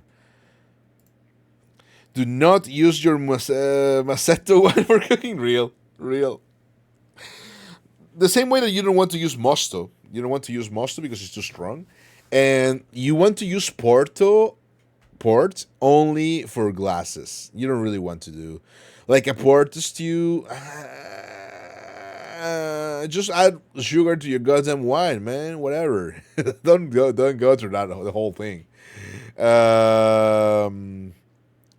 So that's kind of like how it works. So that's kind of like what's going on, and what I would love to how can I say, explain the wine to you, right? Because I'm not a sommelier. I do have a little bit of taste for wine, but that's about as far as I can go. And some of that is real complex, right? Some of that really gets to the point of me trying to just kind of like narrow it down to why certain wines behave in a certain way. And for example, red and white wine for cooking are very interesting. White wine gives you the acidity, red wine gives you the sweetness, and that's kind of like what you want to work with. Red wine gives you also the color, so be careful. I remember I made I was making a wonderful gravy, but I used a very strong red wine, it's like a Nero d'Avola, right? Like a very, very red wine, and that really didn't end well because the gravy, the color of the broth was very mild. The color of the broth was very mild, and the gravy came out purple. Purple goo. It was purple goo. It was horrifying. It was tasty as hell, but it was horrifying. Oh, I still remember it. It was so purple, and I think if you probably go to the Discord, at some point I posted the dish, the picture of the dish. I was like, okay, it was perfect, but the gravy was purple, and it was so stupid. It was still a mistake. Don't do that unless you want to make like a Megino stew or a Grimace shake. Don't. Be careful with the color of the wine. For if you care for presentation, absolutely. It came out the sickiest purple ever. It was horrifying. It was weird. So when you do that, do keep in mind the fact that the wine is gonna change the color of your food. It's never gonna be like a ruby red unless you use tomato paste or tomatoes in general. It's always gonna be Bordeaux towards a little bit of a darker or purpler hue. It's never gonna be easy or comfy on ya. It's gonna be like shitty as hell. So what I was saying again is put the aromatics in, then let them render for a second with all the fats from the cooking. Then put in the wine in there. Just throw in a little bit of wine. Throw in a little bit of granulated broth and just cover it. If you're going to do it without a pressure vessel, it's going to take around 1 hour to 1.5 hours to low heat. And if you're using a pressure vessel, it's going to take 20 to 30 minutes. So it's actually better. I think it's much better. Personally, it really works well. It really works. It really works well. It really gives you like the same textures. You may have to simmer it for 5 minutes after it's done with the pressure cooking, because pressure cooking does not get rid of the liquids. Please remember that it's very important. If you're using a pressure vessel, aside from the fact that they're very dangerous, so I will say, I hope you know how to use it. If you don't know how to use it, don't use them. On the other hand, they do get all liquidy because you're not losing it through evaporation because it's a closed vessel. It's going to remain in there, so all the moisture remains in there. So try to use less liquid than what you normally would. Have it look like this already, almost kind of like that you cannot see the liquid because the liquid is going to be there. Don't worry about it. Don't have it be swimming in the liquid. If it's swimming in the liquid, it's going to have to take like a 30 minutes extra time just to simmer down.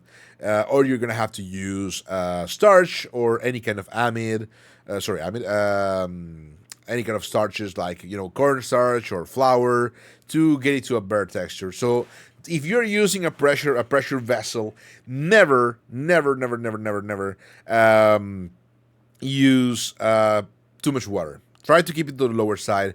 Try to keep it like very seasoned because again, it's less water. Try to balance that out. Again, I usually use, after the organoleptic compounds from the sofrito, I usually drop in some extra, dry ingredients. We were talking about this the other time when we were talking about the cooking streams. Remember that there's a difference in how organoleptic compounds behave when they are dry and when they are actually, what is it called again? When they are dry and when they are, fresh. So, for example, you cannot really make a sofrito with dry ingredients. Even if you have like dehydrated onion, dehydrated carrots, that wouldn't work. You wouldn't have anything at all. You would kind of like end up burning them, and you will have a bad time. What you want to do is you want to get like it's fine. For example, super lazy. You don't have to do things yourself because again, I get it. I am a lazy person myself. I get tired. I am burned out from things. So get yourself a box of frozen diced onions and frozen diced carrots. Use that all the time. It's fine. It's fine. Is it the best thing ever? No, it's not the best thing ever. It's not great, but it's fine. Frozen things that are already cut. If that helps you cook yourself, if that helps you get off this lump and try to make something healthier for yourself, use frozen things all the time. Veggies especially, very useful. Hello, Clemens. Thank you for the headpad. Welcome, welcome, welcome. Chef Keys to our Maestro Megino. Thank you. How are you doing in this wonderful day? So, again, if I know cooking is troublesome. Cooking takes time. You don't have to have like top of the notch cook utensils. You don't have to have all the things. You don't need a food processor, even though that makes things a lot easier. You just need a knife and things. And when even a knife can become too heavy, it's understandable. It's absolutely, I've been there. I'm there all the time. Like right now when I'm VTubing, cooking is more of a chore for me. I still enjoy it, but I'm like, oh man, I don't have the energy because I spend all my energy on the stream. I really don't want to cook, but it's kind of like, work with yourself in this. Work with yourself. Cut corners, cheat a little bit. It's fine.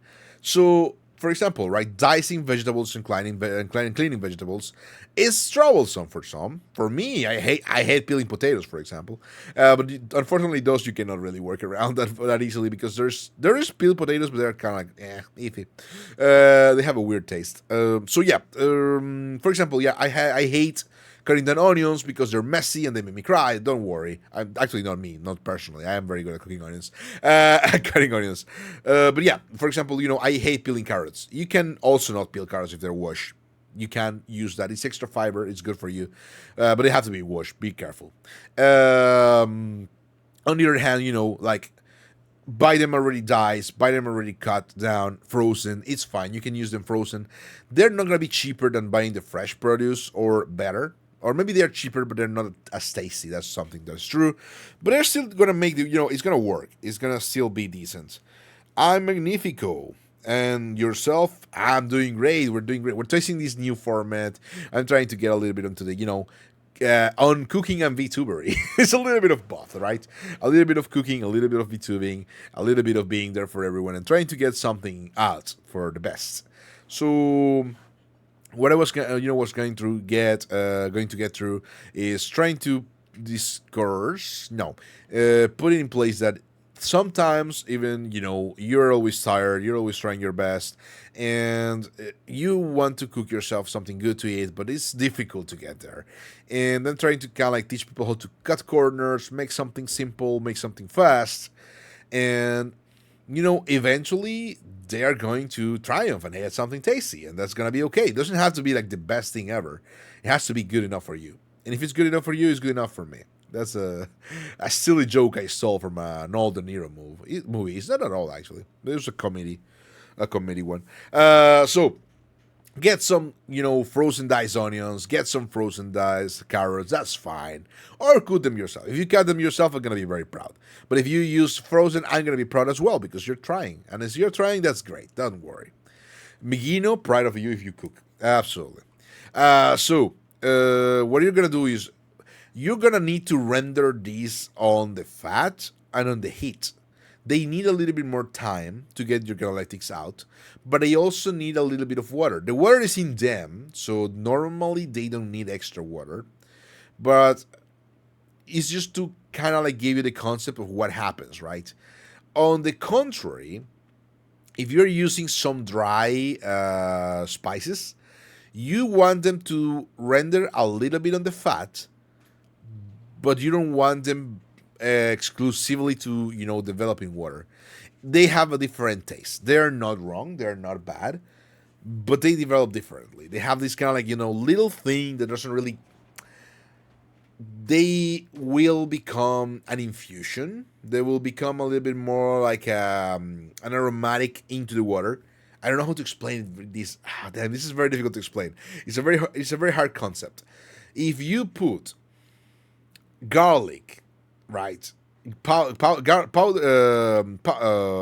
powder into warm butter or warm oil, it's gonna render and it's gonna be tasty. And it's gonna have like that nice bite to it. If you put garlic powder into hot water, it's gonna taste like boiled garlic.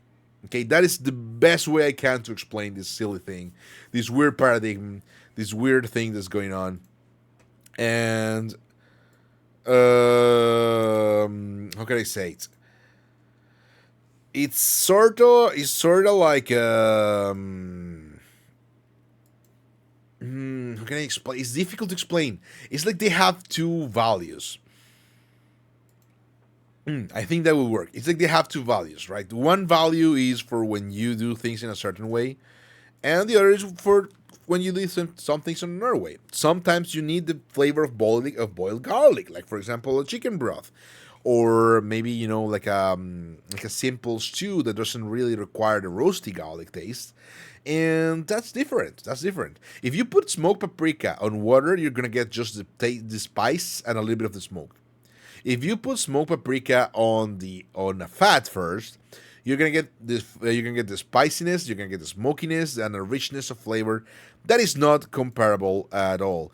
But you sometimes only want the smoked paprika for the taste of paprika and for the color of paprika, right? You don't really have to want the best thing ever all the time, every single time.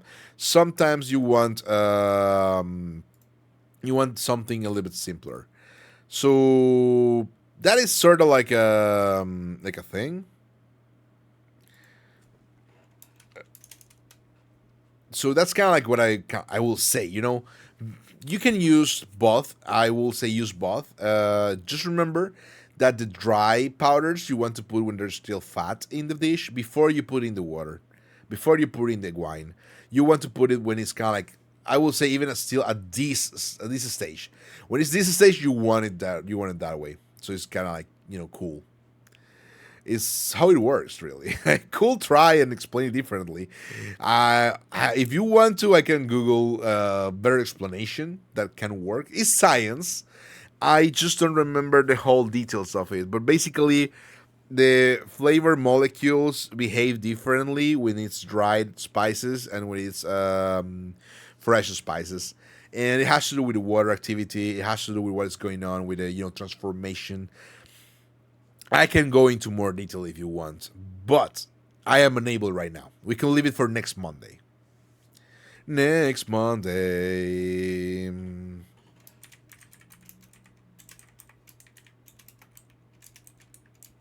Next Monday we'll do.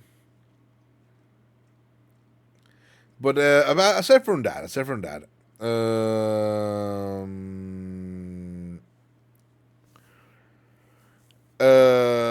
I will say,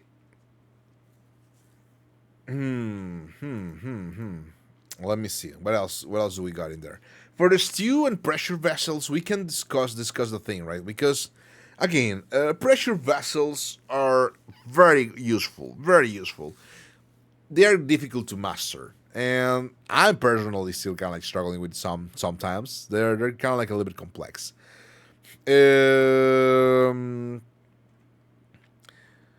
I will say, if you can afford it, ironically, I find that the electric pressure vessels are more safe. You know, stuff like, what is it called again? Crockpot, which is kind of like out of business now. So you got Instapot now. Instapot and stuff like that. It can be a little bit daunting because the good ones run for around 100 to 200 bucks, but they're pretty good. They're pretty good. If you can afford one of those, you can do a lot of one pot recipes. I would say go for the Instapot one because it's stainless steel, and I prefer that. I personally got a crock pot, but I don't have the money to get myself an Instapot. So I'm not going to change it just because it's Teflon. Is Instapot where the chefs post food pictures?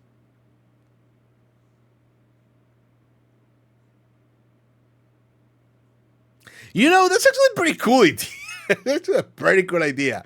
If I had the money to fund in, if I had the money to fund in, if I had the money to you know to kind of like have to make in a project, I would probably get it like Easter pot, and this is kind of like chefs putting in their stuff, like their failures and their everything, and it's only for verified chefs. You cannot be a normal person and be there, so it's kind of like they can post about their insecurities and be friends together and how much cocaine they have sniffed before service. You know, that will be great.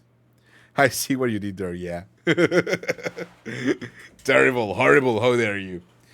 How dare you all bully me like this? Unbelievable. Unbelievable. Oh, let me unshape myself. Oh man. Oh Jesus Christ. Oh man, crazy. So that's kind of like the thing, right? That's kind of like how it works. That's kind of what's going on. Instapot is a decent brand. They have their whatever in one. Oh, thank you for the big sip, Clemens. Yeah, big sip. Big sip. I need to wait. I'm gonna have to do it now. I'm gonna lower it. Okay, there you go. I just want to lower it a little bit because it's too high. So when I try to sip from the actual thing, but I'm sipping with the actual sippy cup, right? It's here, so it doesn't work. I have to fix that eventually. One day, maybe. Not today. Nuh-uh. So, what we're saying is, for gore, brain fart brain. Megina already has a BIB, so the sippy cup works. Well, what do you mean by BIB? A bib? A bib? Habibi? A baby BI. Oh, that's what they're called? Damn. No, I don't need a zippy cup. No. It's an actual, it's a real water bottle, okay? It's my favorite water bottle. I didn't believe in this water bottle before. People sold it to me. I'm like, no, it's trash, it's stupid. And I know I like it. It's very comfy. It's very cool. It's almost also very empty. So we're gonna use the fact that the ads are coming to get like a refill on water. Babies, the thing you put in the babies, and they don't. They're yeah. I remember now. I just didn't remember the name. I understand now.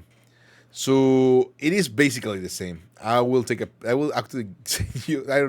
I will not take a picture. I will just kind of like put it in the stream. What is it called again? Amazon. Let me go to Amazon. Kombucha. No. But it's called kombucha. It's kombucha. Kombucha or wattle. Come on, I bought it before. Show it to me. Show it to me now. How dare you? Amazon once again. as being an issue. I will show it to you eventually, not today.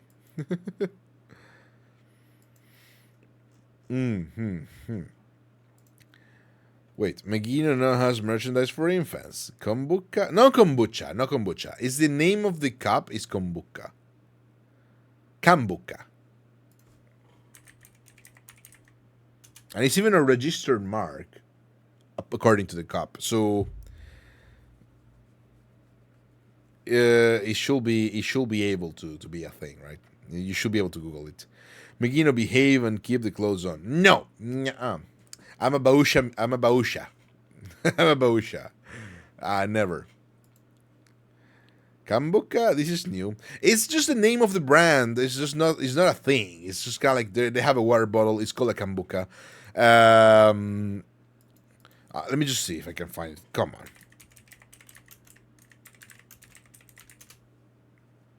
Oh, there you go. I found it.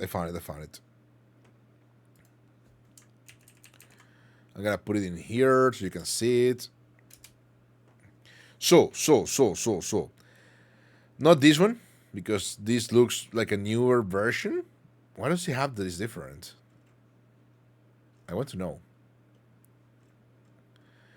Neither is this one because they are insulated and they contain less liquid. It's this one, I think. Yeah, it's this one.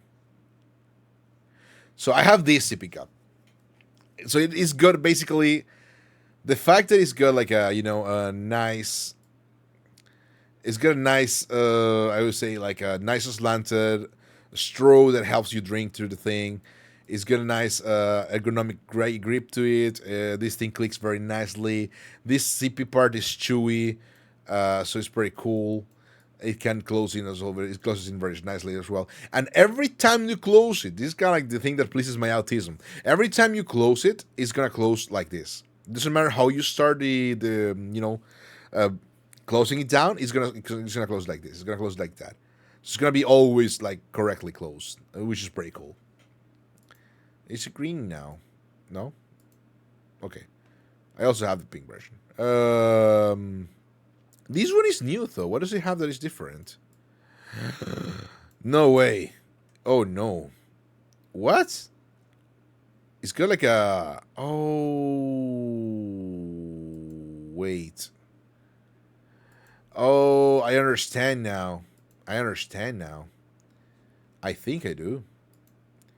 So it can be drink, pour, or closed, right?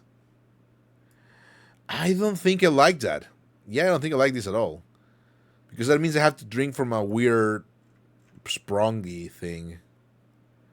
Open, push and slide, push to drink, and unlock. Push to drink? No way. Never. I'm never touching this thing. Yeah, this looks super and comfy though. This looks super and comfy. This is like completely terrible. It's a nightmare. I don't think I want this. I don't want this in my mouth. For me, it's all glass for sippies. Real? Like all glass bottles or only glasses? The new instead of only fans, it's only glass, and it's pictures of people's glasses and glasses. LOL, not in my mouth. Yeah, nuh-uh. Nuh-uh. Bruh. No. Wait, we're gonna take a fight because I know eventually I'll be sipping microplastics. That's true as well. But I mean, they're already in your bloodstream, so might as well. Might as well not do the thing. I'm sorry, it's automatic, but yeah, it's the thing commands are only for the thing, only for shouts to prevent spam. So, I mean, there's already microplastics in your body. But glass is great. Glass is a wonderful container. It exchanges with the liquids differently, which is why, for example, Coca-Cola is different in glass bottles compared to plastic bottles. My bottle water doesn't even last like 3 hours, so I don't really care for the exchange with the plastic. It's very minimal. It doesn't really matter that much. Have you heard of Bro Airlines? No, I didn't know that. But we're gonna go into ads and we're gonna be back in 5 minutes. Give me a 5 minute break and I'll be back. Ad break. I forgot we had the ads starting. Ba-ba-ba-ba-bam.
Okie dokie, we are back.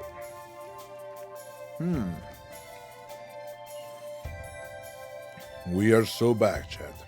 We're back in 3, 2, 1, and welcome everyone. And it's me once again, the Magnum Magus or Meneghino, once again, getting sidetracked. What are we talking about? Water bottles again? Let me see chat. I'm in recovered chat. Thank you for the headband. Plastic doesn't last as long as glass and maintenance is easier. That is true. That is true. The only problem I have on plastic versus glass discourse is the weight of the bottle and the fact that I probably may end up breaking it, like destroying it. There's a sound stretch video of the bra effect on YouTube. Real. Plastic is an oil product, usually breaks down in about 10,000 years. Breaks down, yes, but the problem is plastic exchanges with the exterior, with whatever substance you have in. So, am I hearing? Typing. Yes, I was typing something. Plastic bottles easily get microfractures to hide bacteria. Yeah, that's true. That's the kind of like the thing. It depends on the quality of the plastic. Yes, the bacteria part I am familiar with. However, depends on that plus the care plus what you put in. Yes, fair call. I'm trying to catch up to everything. And now the Megino game pause screen reminds me of those 90s RPGs. Yeah, we could get something like that. I don't have the money to commission that yet, but eventually, why not? That would be very silly. I have an idea for like starting soon and the pause screen animation that I want to do. It's been like in my brain even before debut, and I want to make it. It's just kind of like a little bit too much of a hassle because I want to have a background that looks like a painting. And the little Megino that is kind of like with painting, painting aesthetics. That is just kind of like flipping, my legs on a massive desk, kind of like sleeping on a book. Eventually, I will work on that. Eventually, the painting aesthetic is gonna be difficult. I am unable to do that. Like the $1 water bottle from the store is definitely not meant to be reused for months. Oh yeah, the plastic bottles from the store, absolutely not terrible. Like 2 liters, that's about 6 months a year. And engineered deterioration is at its finest. Are you keeping well? Welcome back, Megino. Yes, basically chilling. True. Very real. Leave the glass for the wine and the beer mugs. Even then, actually. Personally, we should have reusable cans. Oh, yeah. Fair. Or Megino, a game, manga or anime. This will be something I will have in my media library as a teenager. Actually, I am working a little runner, a Megino runner, because it's like a lot of people who drop by the channel are like, oh man, but I was not notified of this. Beginner's live, but I didn't see the notifications. So I want to make a little mini game, like a runner, where when I go live, you get the push notification of the game. You can turn it off, but I will put a very sad Megino face, crying like, "Do you really want to turn it off, please?" So you don't do it. Megino engineering at its finest, yes. Thank you for the headband. So, as I was saying, Sharko is completely correct. The problem is with the plastics is that unless they're like very high quality plastics, they will easily break down, right? They break down. It's not like in deterioration, it's rather than in malfunctioning. It's part of the product. And the thing that happens is you want to consider also the liquids you're putting in. As you were saying in chat, you want to pay attention to, the concept of acidity, the concept of reactivity of the fluid. Remember that water is the number one solvent, and everything eventually will end up solved in water. But for example, there's a fun thing, right? The fun fact is bioplastic cannot be used for carbonated sodas or beverages in general, because they're very aggressive and they exchange with the bioplastic, and also because the pressure of the carbonation actually gets off through micro I would say pico, even like very small, not fractures, but kind of like a porous surface that the plastic has, and that is kind of like a bad deal for them. Do not put hot soup in your water bottles. Do not put hot anything in your water bottles, really. Megino, say the thing. What did I say? What? What? Why are you like this? What did I say? I didn't say anything weird. So, what I was saying again? Yeah, don't, just kind of like consider the fact that for water, it's okay to have like a plastic water bottle. You do want to wash it often. Try to keep the water inside the plastic bottle, like this one, like the Kambuka. Try to keep it like for just a day or less, because the more you keep it, the more it's gonna build up bacteria. It's gonna get slimy. It's gonna get icky, yucky, blah. Gets off. What the hell? I don't even know. Only time I'm saying this. I just say get off. I'm not. I don't even remember why, or how. I don't believe you. You're gaslighting me. Never happened. Never say get off. Yeah, exactly. You owe me a headpad. Never said anything like that.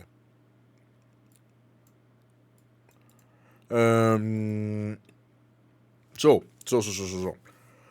Back to the point. You keep distracting me. You're horrible. I forgot. Wait. Oh no, stretchy. Oh Jesus Christ, that was crazy. Oh man, I feel young again. So, the thing is, you want to, get a good bottle. I will say glass bottles are okay. Glass bottles are great. The problem with glass bottles is that they can break down. They break and they're heavy. That's the only issue I have with them. Also, they don't have the sippy like the other bottle. They don't have the sippy. Where's the sippy part? Food jars? What? Oh, these don't have the sippy. I can't show you the sippy. Well, you understand. We talked about the sippy earlier. So back to the food. Basically, remember, fresh spices, very good. Fresh herbs, very good, like in the boiled, in the water part. So the thing that you want to do is try to kind of like put headpads and brushes for Megino. No brushes. That means it's gonna destroy my drills. So you want to be careful. You want to kind of like put all these things in there. You want to go. Remember the fact that I was trying to explain that, for example, rosemary works very well like this. Just like toss it in the pan. It's fine. It's gonna do its thing. Rosemary has a very cool quality that when it's like drier, it's even better. So if you can like roast it for a little bit, that's gonna be amazing. But it's not necessarily. I can't read. I have done that. Don't put hot soup. Don't put hot soup in the goddamn plastic bottle. Come on. Also, you can't read. That's fine. I'm reading for you. I'm your reading glasses. So basically, the concept that you want to do. We're finishing this recipe already. The concept that you want to do is get a pressure vessel if you want. Don't transform into a fumo when I'm trying to explain you how to make a decent, super easy and effortless stew. How dare you? How dare you? Unbelievable. Unbelievable.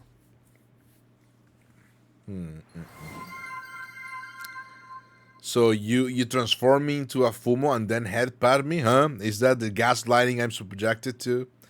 Unbelievable. Well, thank you for the headpad. So.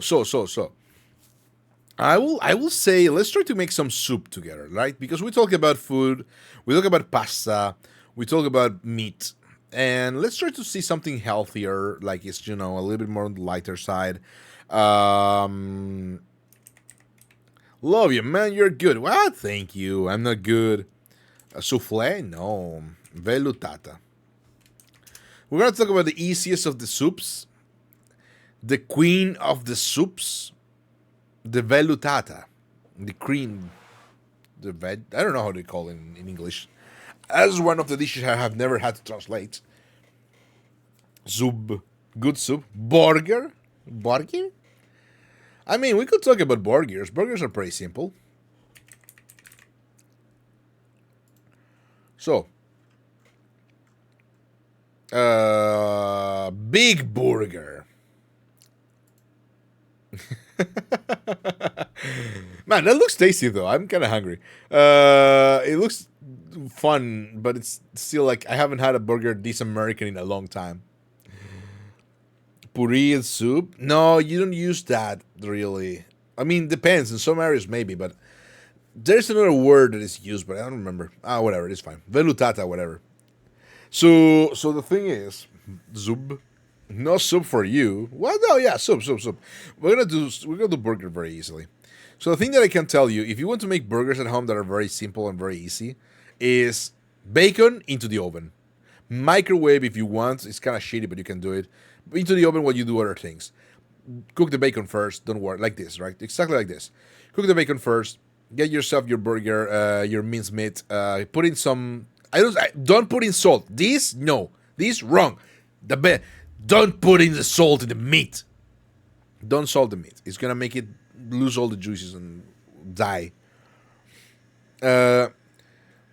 That's what word reference says. You cool. Well, I do trust word reference, but it's not exactly like creamy soup or something. Creamy soup is something a little bit more colloquial, yeah. Also, hear me out. Tall burgers, nah. 100% agree. Don't throw sippy at me, but yeah, think about a big sip. I agree. I can have a little bit. I agree. Tall burgers, never. If you're a tall burger maker, I will come personally to your tall burger store and say this tall burger is trash, and it's just kind of like leave a bad review. I'm gonna be angry. I'm gonna be very angry at that. Do not make tall burgers. Tall burgers are bad. I hate tall burgers. And also, just for the sake of argument, never do this. Don't fucking mix your cooked ingredients with your raw ones. I will murder you if you do that. I mean, I don't even have to murder you myself. You will die if you do this. You will die.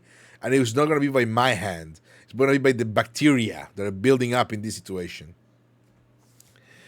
Or prompt Megino entering tall burger shop and is very angry. Yes.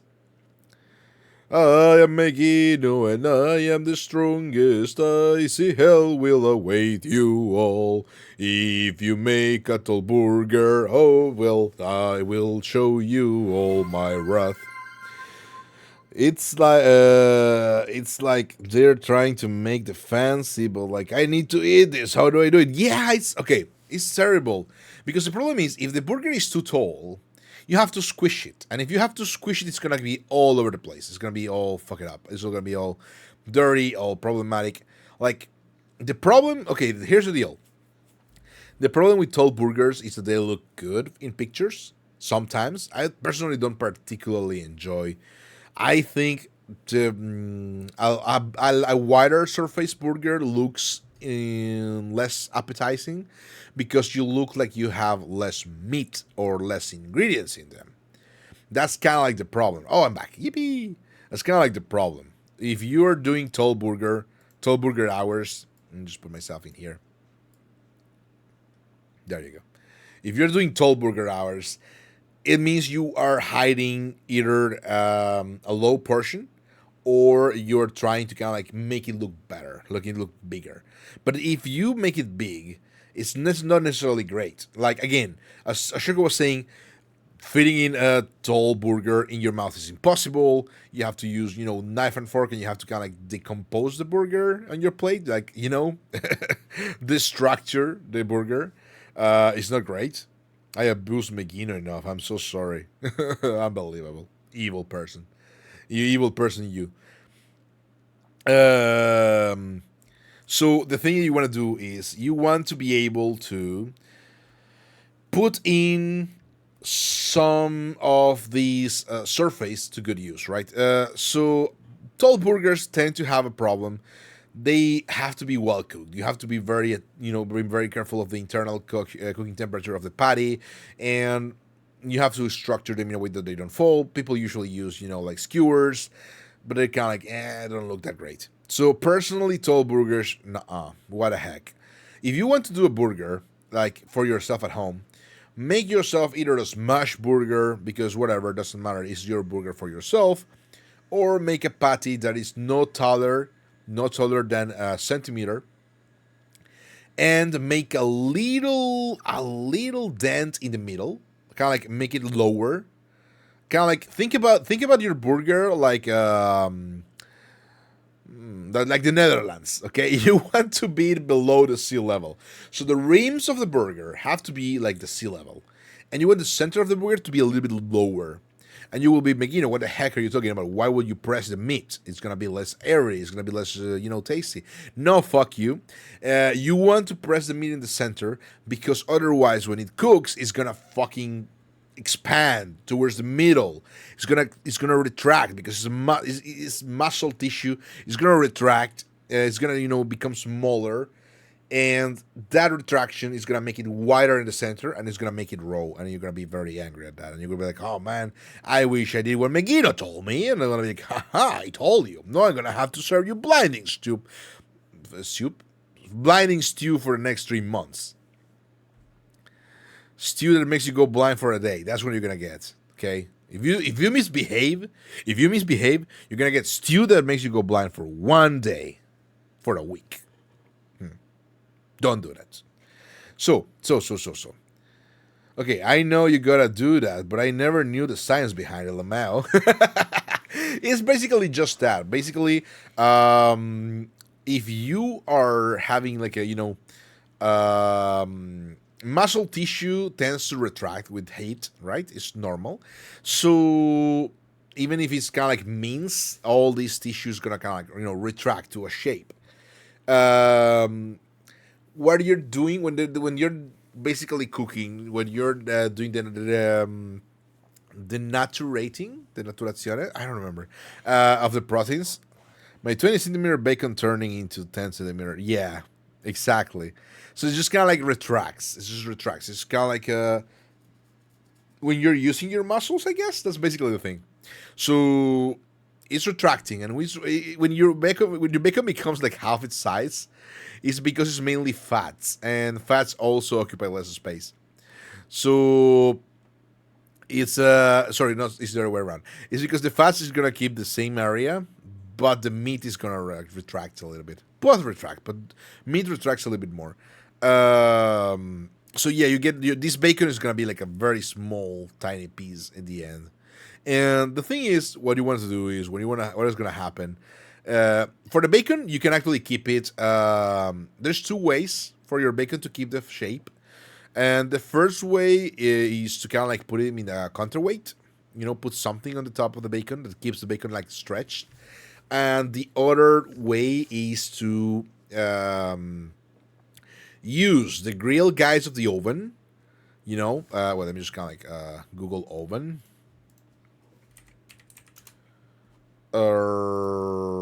Oven. Okay, there you go. I'm gonna use these.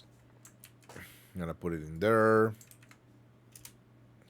So what you can do at home, it's a little bit of a thing if you have to do like a big batch of bacon, is you can put the bacon on these loops, right? Just kind of like when you're how do you say, when you're drying your clothes, the same way you put the bacon in here and like it kind of like be there standing, and put it down the tray to kind of like collect the grease. Otherwise, you're gonna get a mess. It's gonna be terrible. Get a very deep one because you're gonna lose a lot of grease. And that way you can make a lot of bacon in very short time. And that is a good way.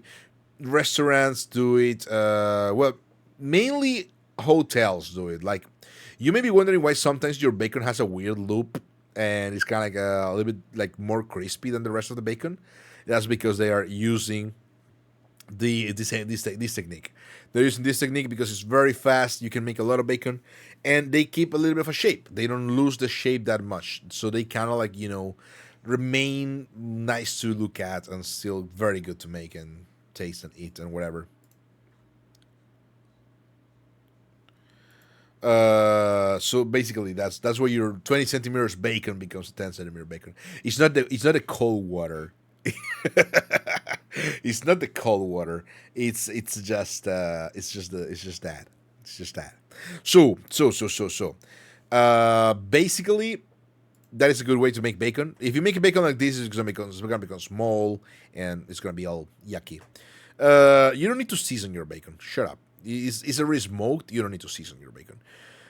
Don't do this. Never put salt in the mincemeat. Put the salt after what is cooking, and use granulated salt. Absolute banger. But not when it's like you're. If you put it salt right now, if you put the salt right in now, you're gonna lose all the water that is part of the muscle, part of the thing on the cells. It's gonna become like all watery and shitty. And when you put it on the pan, it's gonna lose all that water and it's gonna become like soggy, and it's gonna have this color, right? If you put salt in, it's gonna have this color. It's not gonna be like a Maillard reaction brown cool. It's gonna be boiled. Boiled. You wanna be boiled? No. I heard about sprinkling water on the bacon to render it fat or something. Do you know about that? Okay. I don't think I have done it myself, but I understand where it comes from. The point is, water is a wonderful heat absorbent. Wonderful, wonderful indeed. It's kind of like decatalyzer. Water is gonna absorb all the heat, all the energy. So what's going on? Bacon, when it's cooking, it's very thin, and fat needs to render. Needs to render with time. It's something that you cannot help. You need to render the fat in the time. Otherwise, it's gonna be chewy. You want chewy bacon or crispy or like burnt bacon, then you're doing it just like that. If you want your bacon to be like perfectly cooked all the time, yes, water will make sense because splitting water means you're having soggy bacon that is first going to boil for a second, right? The surface that is being sogged is gonna go to water temperature first, so it's gonna like equally bring the bacon to 100 degrees, compared to just the little slice of bacon like that right now is gonna bring the bacon to what is the temperature again? The meat is gonna go to a higher temperature first because it's dry, and the fat is gonna go to a higher temperature later because it's fat. So it absorbs heat and it absorbs energy differently. So you're gonna have like the meat is gonna be crispier and the fat is gonna be unrendered. So yes, water will make sense. I didn't do it myself personally, but that's actually a good idea. It makes sense. There is science behind it. The science is you are absorbing the heat and keeping everything has to go because water. The way the water works is before it evaporates, before it really enters the boiling stage, every single part of the water has to be at 100 degrees Celsius. So you're gonna have that issue. You're gonna have that problem. You're gonna need that power. So that power is gonna come in, and it's gonna be your energy. It's gonna be the way that you do things, the way that reach temperature, and that is once you reach temperature, is gonna go and evolve into the crispiness. So it's kind of like a little bit like a boiling before cooking, right? So it works for some meats. It's like people call it reverse seared sometimes, but yeah, it works. It makes sense. Megino, I think I can make a no. Megino, I think can make great podcasts. No, I don't think so. I don't even listen to podcasts. I don't like them. I find them a little bit boring. But yes, I don't think I'm good at podcasts. I don't even know how they work. But yeah, you want the spices in the meat, absolutely. You don't want the salt though. Boring? Nuh-uh. No, I mean, I don't think I'm pretty boring. I'm okay. I'm average Joe. Interesting. I'm not like particularly interesting, but I'm not entirely boring. Nobody is boring. No one is boring. Everyone has something to tell based on their life experiences and what they have lived through. I don't think anyone is boring. What I mean is podcasts can be boring for me. A little bit. But just a little bit. Just a little bit. So what I was going to say is, remember to season your meat, but don't put salt in. If you want to make a burger, that's what you gotta go through.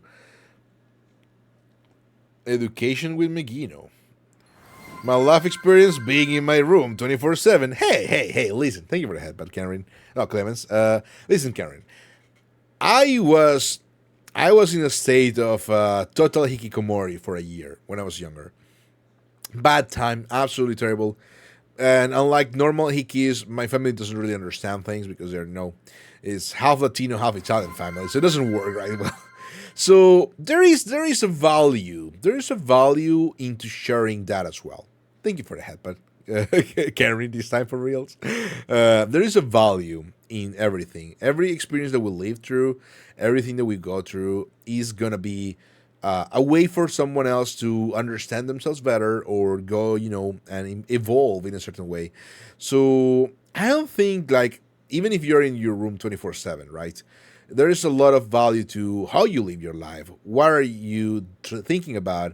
What is that you how you perceive the world and the external world as well, and also how you perceive yourself. There's a lot of things to know and understand, and maybe also eventually what got you to that point, right? You don't have to share every single thing with every single one, but the things that you share regardless can actually be helpful to someone else, be there, improve the reasoning of someone else who may be going to the same path and be like, oh man, maybe I do need to seek help, or maybe I can do it myself. I got this, because personally, I remember when I was in full hiki mode, I actually didn't really have anything going on. I didn't even have like, some hikis even get great at video games or like get internet personalities. I have always been very anonymous in my internet existence. I have been everywhere. I have existed since the ancient time, but I don't have like accounts. I don't have like contributions. I don't have like interactions. I was more like a person who watched over from the shadows, saw what people were doing, maybe commented once or twice, but I changed accounts yearly and they were always disconnected from each other. So I never really had like an internet presence myself, right? Never really made content. I never really did anything before. But I was there. And I think at some point I was like, you know what? I know like three people. I've been in this stage for a long time. I think I was watching probably some anime that was Hiki Team. It was not Welcome to the NHK, but it was something else, something stupid. I was like, it's true. I want to meet people, but if I want to meet people, I have to do things, and the doors are getting heavier.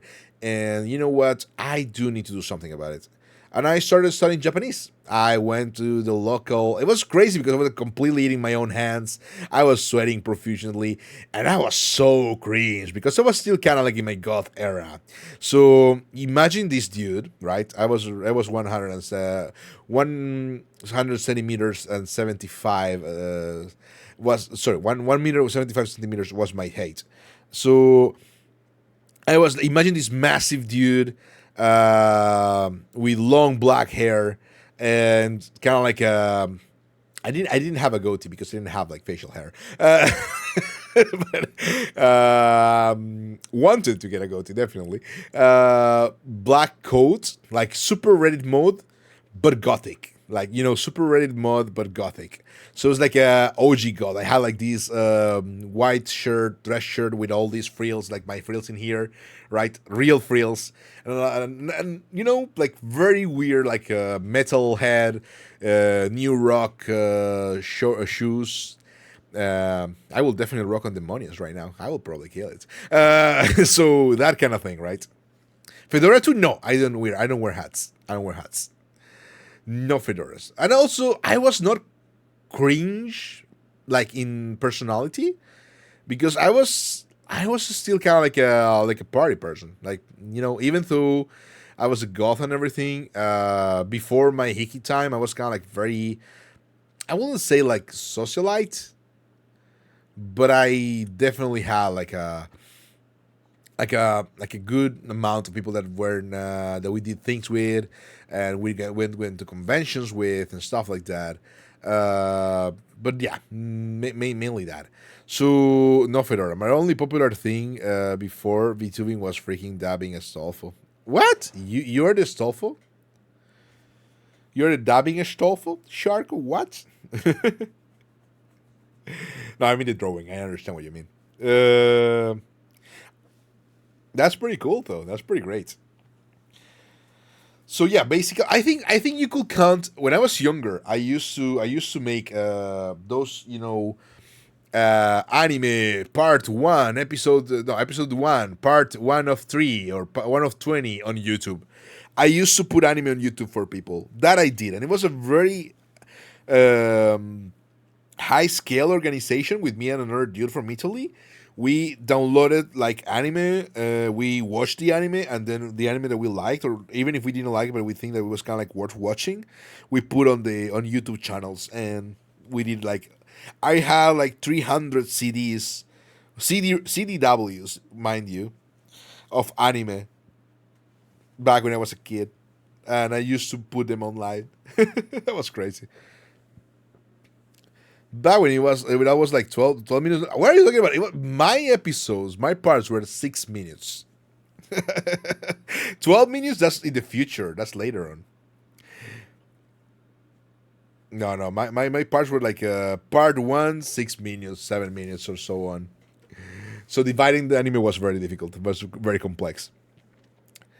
I had a very popular anime blog when it was cool. Wow, that's crazy. I wish I had one. Ah, I don't think I could handle a blog.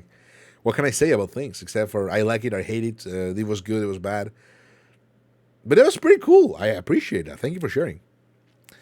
Ancient, yes, ancient, very old.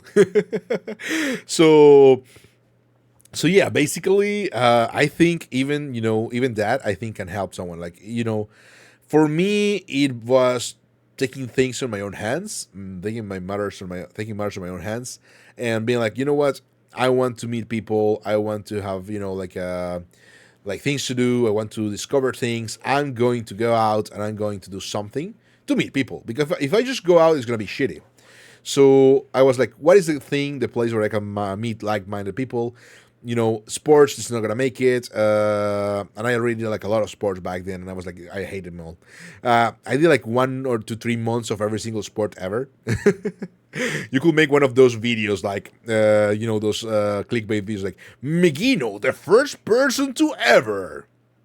No, the first person ever to try every single sport. Well, not every single, but a lot. So yeah, I actually was like in a bad spot, and I was like, you know what, I'm gonna try, and I tried. It was scary as fuck. It was bad. I didn't talk. So as I was saying, imagine this dude like just goes into the room, sits in the front row because I was like, I'm gonna sit on the front row because I want to learn, and also because I didn't want to, people to look at me. I was afraid. So I didn't want to look at people either. So I was like, I'm going to put myself in the corner in the front, the top row. I was front row. I was like the best student I could be. I tried my hardest. And I started, slowly and slowly easing into conversation with people. Like for the first year, I don't think I knew the name of anyone but my teacher. The teacher that I was talking about on the tweet that time, she was amazing. She was super cool, and she used to organize like dinners after the lessons because we end up by dinner time sometimes, and was like, you know what, let's go dine to this Japanese restaurant that's nearby, and I was like, yeah, absolutely. We went there. And the funniest thing that I remember is that one of the many times that we went there, normally people was like having like conversation about anime and stuff, and she was just a normal Japanese person. She didn't really have like much to say. She knew a couple things like popular, but she didn't really care that much for that. So when things got very lively and completely focused on that, she used to chit chat with me, and we kind of like have like fun conversations about things. And I remember at one point she was like, "Oh yeah, Megino-san, I actually because we ordered a beer, right? And it was like I ordered an Asahi, I think. She was like, "Oh, sometimes." Sometimes sometimes this is my dinner, And like, no, sensei, no, don't tell me that. Like, okay, I'm gonna teach you some recipes eventually. Yeah. And I feel so bad, especially because later on, like 7 years later. Hey, Matty, welcome. How are you doing? Sensei pulling an Evangelion on you? Oh, you mean like no, I don't think so. We were just great friends. Yes, he was like, oh, sometimes this is my only dinner, my Megino-san. So it was kind of like magically, trying to get a conversation in there. Doing good, just getting ready for work, and so I went to hop in and say hi, hello. Thank you for sharing some of your time with us. I hope you had a fantastic day at work, and I hope nobody, rubs you the wrong way. I hope it goes smooth, it goes perfect, it goes chill, and you can go back home and have fun and be chill. Thank you. No, thanks to you. Thanks to you. So yeah, basically, I was not expecting my sensei to be like, Megino-san, please. So it was kind of like having a fun time chatting about things. Like, oh yeah, it's good that you know how to cook. Sometimes my dinner is just asahi, and I'm like, no, sensei, I'm so sorry for you. Oh yeah, I was saying after 7 years, around 7 years after, I learned that apparently she was not even being paid correctly by the association who organized the lessons, and that was so fucking. That made me so angry. But I just didn't have the contact anyway. So unbelievable. Because especially because it was fucking expensive. It was hecking expensive. I remember I was paying like I think like 60 euros a lesson, maybe more. Damn. Italy 101. Yeah. I can't tell you the association because it's a massive one, and you can probably realize, but it is an infamous one. It is infamous one. Angry Fumo drill. No angry Fumo. No. Very angry. No fumo. Fumo dame. Dame desu yo. So yeah, basically that was kind of like I remember she was super cool. She was like a very nice personality, and I did enjoy that a lot. It was a good way for me to kind of like rediscover the world, get out of my house, start to make excuses to get out more often, meet people. Oh, I have to go to Japanese. Oh, but the Japanese friends want to go to this stupid ass convention. I already hated conventions back then, but I ended up going because of them. I was like, okay, let's go to the stupid ass convention. But the Japanese friends want to have lunch together somewhere. Okay, whatever, we're gonna do that. So it was a good way for me to get a snap out of my hickey. So even hickey times can actually give an insight to someone else. That's what I believe. Soka. Yeah, very real. Soka. So it was cool. I remember I was very, very good at being, the usual nerdy student. And when people was kind of like talking anime, I try to be like, oh yeah, anime, haha, I know anime, but I am not a weeb. Glasses adjust. Hunting down Megino at Luca. Oh man, I have been to many Luca comics. I think I was to the first one. I probably was to the first Luca. If it's not the first, the second. And then I went to a couple more, and I hated every single time. Every single time I thought it was the worst possible thing ever. Let me check out. Where was the first Luca? I don't think it was the first, but it was around the first.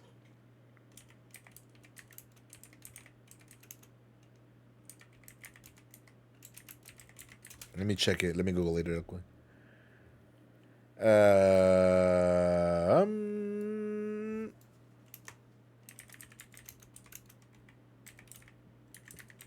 Let me see.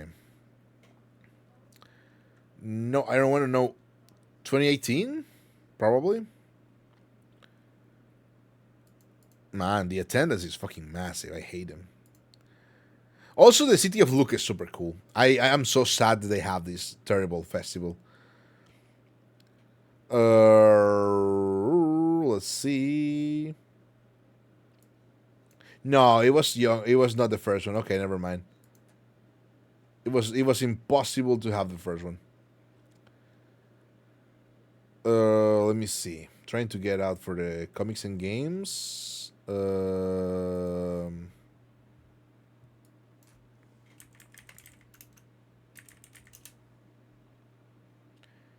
Yeah, because the first one started on 66. Okay, never mind.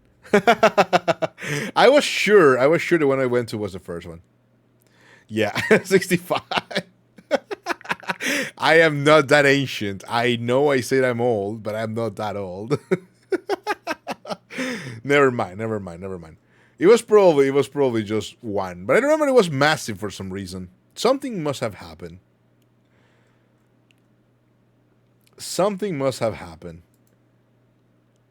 Crazy. You would expect that in 40 years of like this thing, they will know how to like manage people and make not a mess, huh? But apparently they're still not good. No, I think my first look was in I don't remember. I thought it was the first. I was just wrong. I was just wrong. Was starting to comics in 1993 and comics and games in the 95. Yeah, no. I went there in 2013, 14, probably. I was pretty sure it was the first one. It was the first one for me, I guess. That's the only thing I can go through. I can give you that.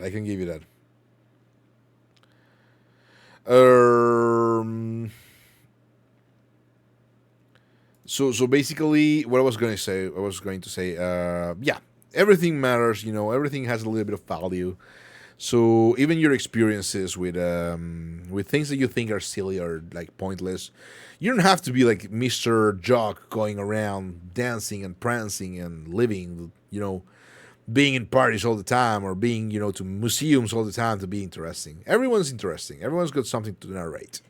And everything that they go through is interesting to someone else. And it's going to be helpful to someone else as well. That's kind of like, that's how I live life. That's what I think. That's what I believe. So we got a burger. The burger is very boiled and it looks disgusting. To be honest, I don't even know what they're doing. They're using what, sweetened maize on your goddamn burger? Why? Whiskey even? Oh man, flavored maize on a burger. Oh man, maize. How do you even eat a burger that big? That's what we're talking with Sharko. Burgers this big should be illegal. People keep making burgers as big as the gosh darn Eiffel Tower. Sorry, let me. Oh, sorry about that. Man. You take care of yourself, Megina. Appreciate your time and patience, and you're appreciated. It's always good to have you around. See you at the Bible Observatory again. Absolutely. Thank you for dropping by, Clemens. I appreciate the company. Thank you for being here. Have a good one. Have a good day, and enjoy yourself. Tower of Babel Burger, making me start speaking Latin. Real. La Torre di Babele Burger ti fa parlare in italiano. No. Oh, right. Chat. I was tweeting this stupid thing, right? Italian brain rot. Italian brain rot, I love. Very, very, very awesome. Wonderful, even. What would you mix Megino with? If we were to make a Megino brain rot AI. Well, not AI. I will try to draw it myself.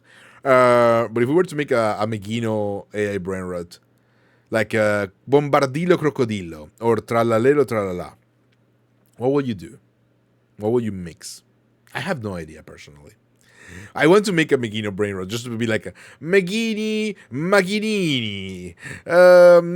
Maginini is the destructor of all the worlds. No, destroys everything with the drill, the hair. Megini Trapanini? Yeah, that would probably work. But yeah, basically, there's a lot of things going on. Burgers should never be this tall. Burger slower, like just wider. Make the burger wider. It's better. People are happier if they see the burger wide. Better. But the problem is this is fashion. This is fashionable. So people are gonna sell this. Megino, welcome. Megino Welcomini? Meginini Welcomini. It's the Megino who's welcome. Maize is corn. Maizena is cornstarch. Oh, yeah, no, sorry. I was saying maize. Which is maize, right? Which comes from the Spanish word maíz, if I remember correctly. It's another way. It's another way of calling. It's another way of corn.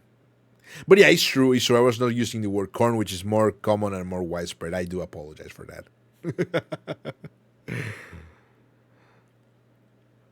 But yes, I should you shouldn't put corn in. You shouldn't put corn in your cotton burger. What the hell?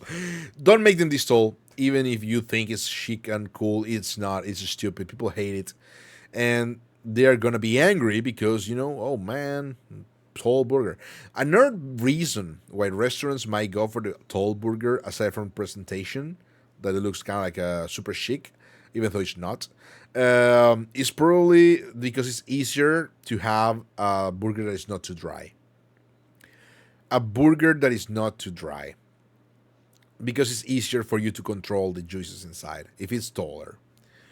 That is also a possible situation. But personally, I think you should never do that. I hate it, and it makes me angry. That makes me angry.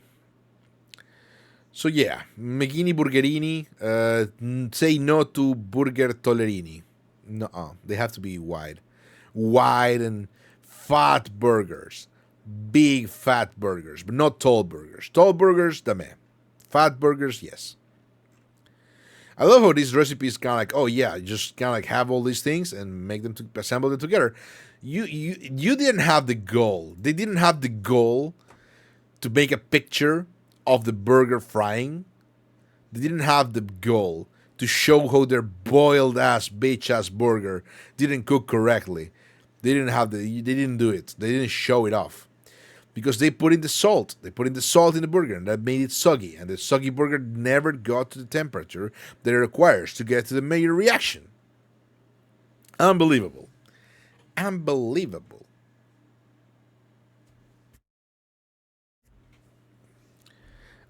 Crazy. I just can't.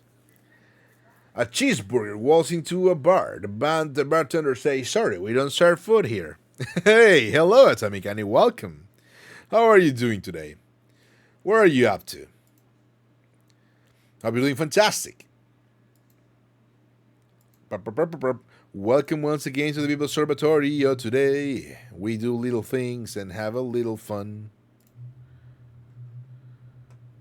Let me just kind of like sort of things here. It could be better. My wife is really mad at the fact that I have no sense of direction, so I packed up my stuff and right. Right? But I'm glad you're doing good. Oh man, damn. I feel you though. I feel you. I have terrible sense of direction too.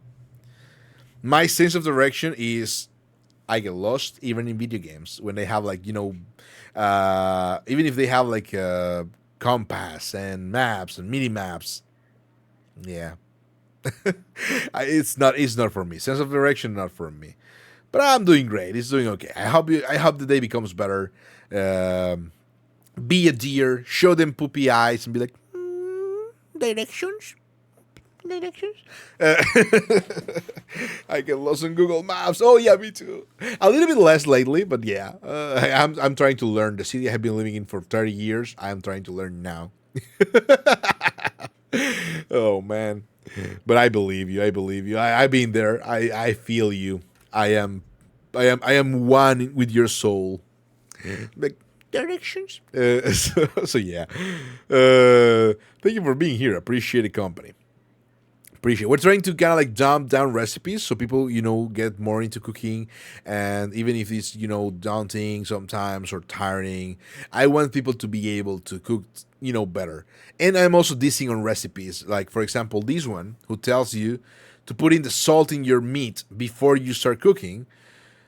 This is a terrible idea. This is bad. Don't do that. The salt at the end, because you can season it. Absolutely season that shit, but don't put salt in there. That's gonna make it all watery and not well seared. One time I was traveling finger on the map and I got lost for a month. For a month? What? Oh my god. How did you made it back? Crazy. Unbelievable. Unbelievable. I feel that though. Maybe when I see that, wow, the extent of power. But yeah, maybe I don't think I will travel. I probably will not travel like with a map. I will travel with a navigator, and even then, I will probably just ask people to take me places because otherwise I get lost. Oh, looking at food. Yeah, yeah, we've been trying to. It's been a while since I wanted to kind of like because I used to be an ex sous chef, right? I used to be like a sous chef. I ended up working for a 5-star hotel for a while as well. It was pretty good. It was pretty cool. I'm pretty good. I'm pretty good at what I do. That's definitely something I can say. But I like to cook for stream, but I don't want to do hand cam. So I was trying to experiment different recipe, different ways of making things. Right? I was trying to experiment with. For example, I tried playing a cooking simulator to explain how to, boil things and get some things together. Oh wait, what do you mean the ads? Oh no, we're in ads.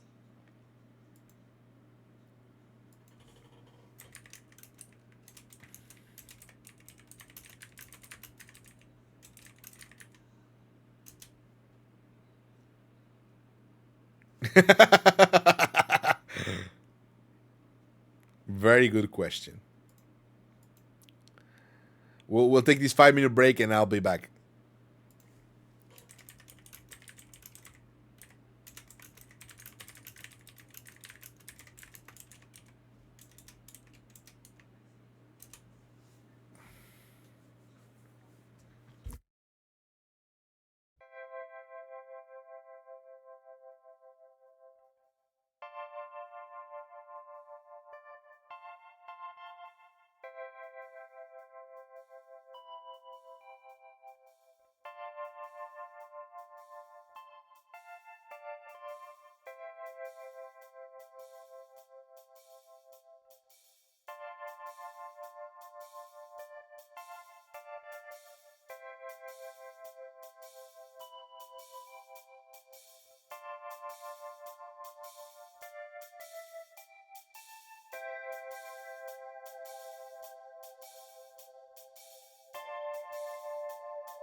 Okay, we're actually back from the break. There you go.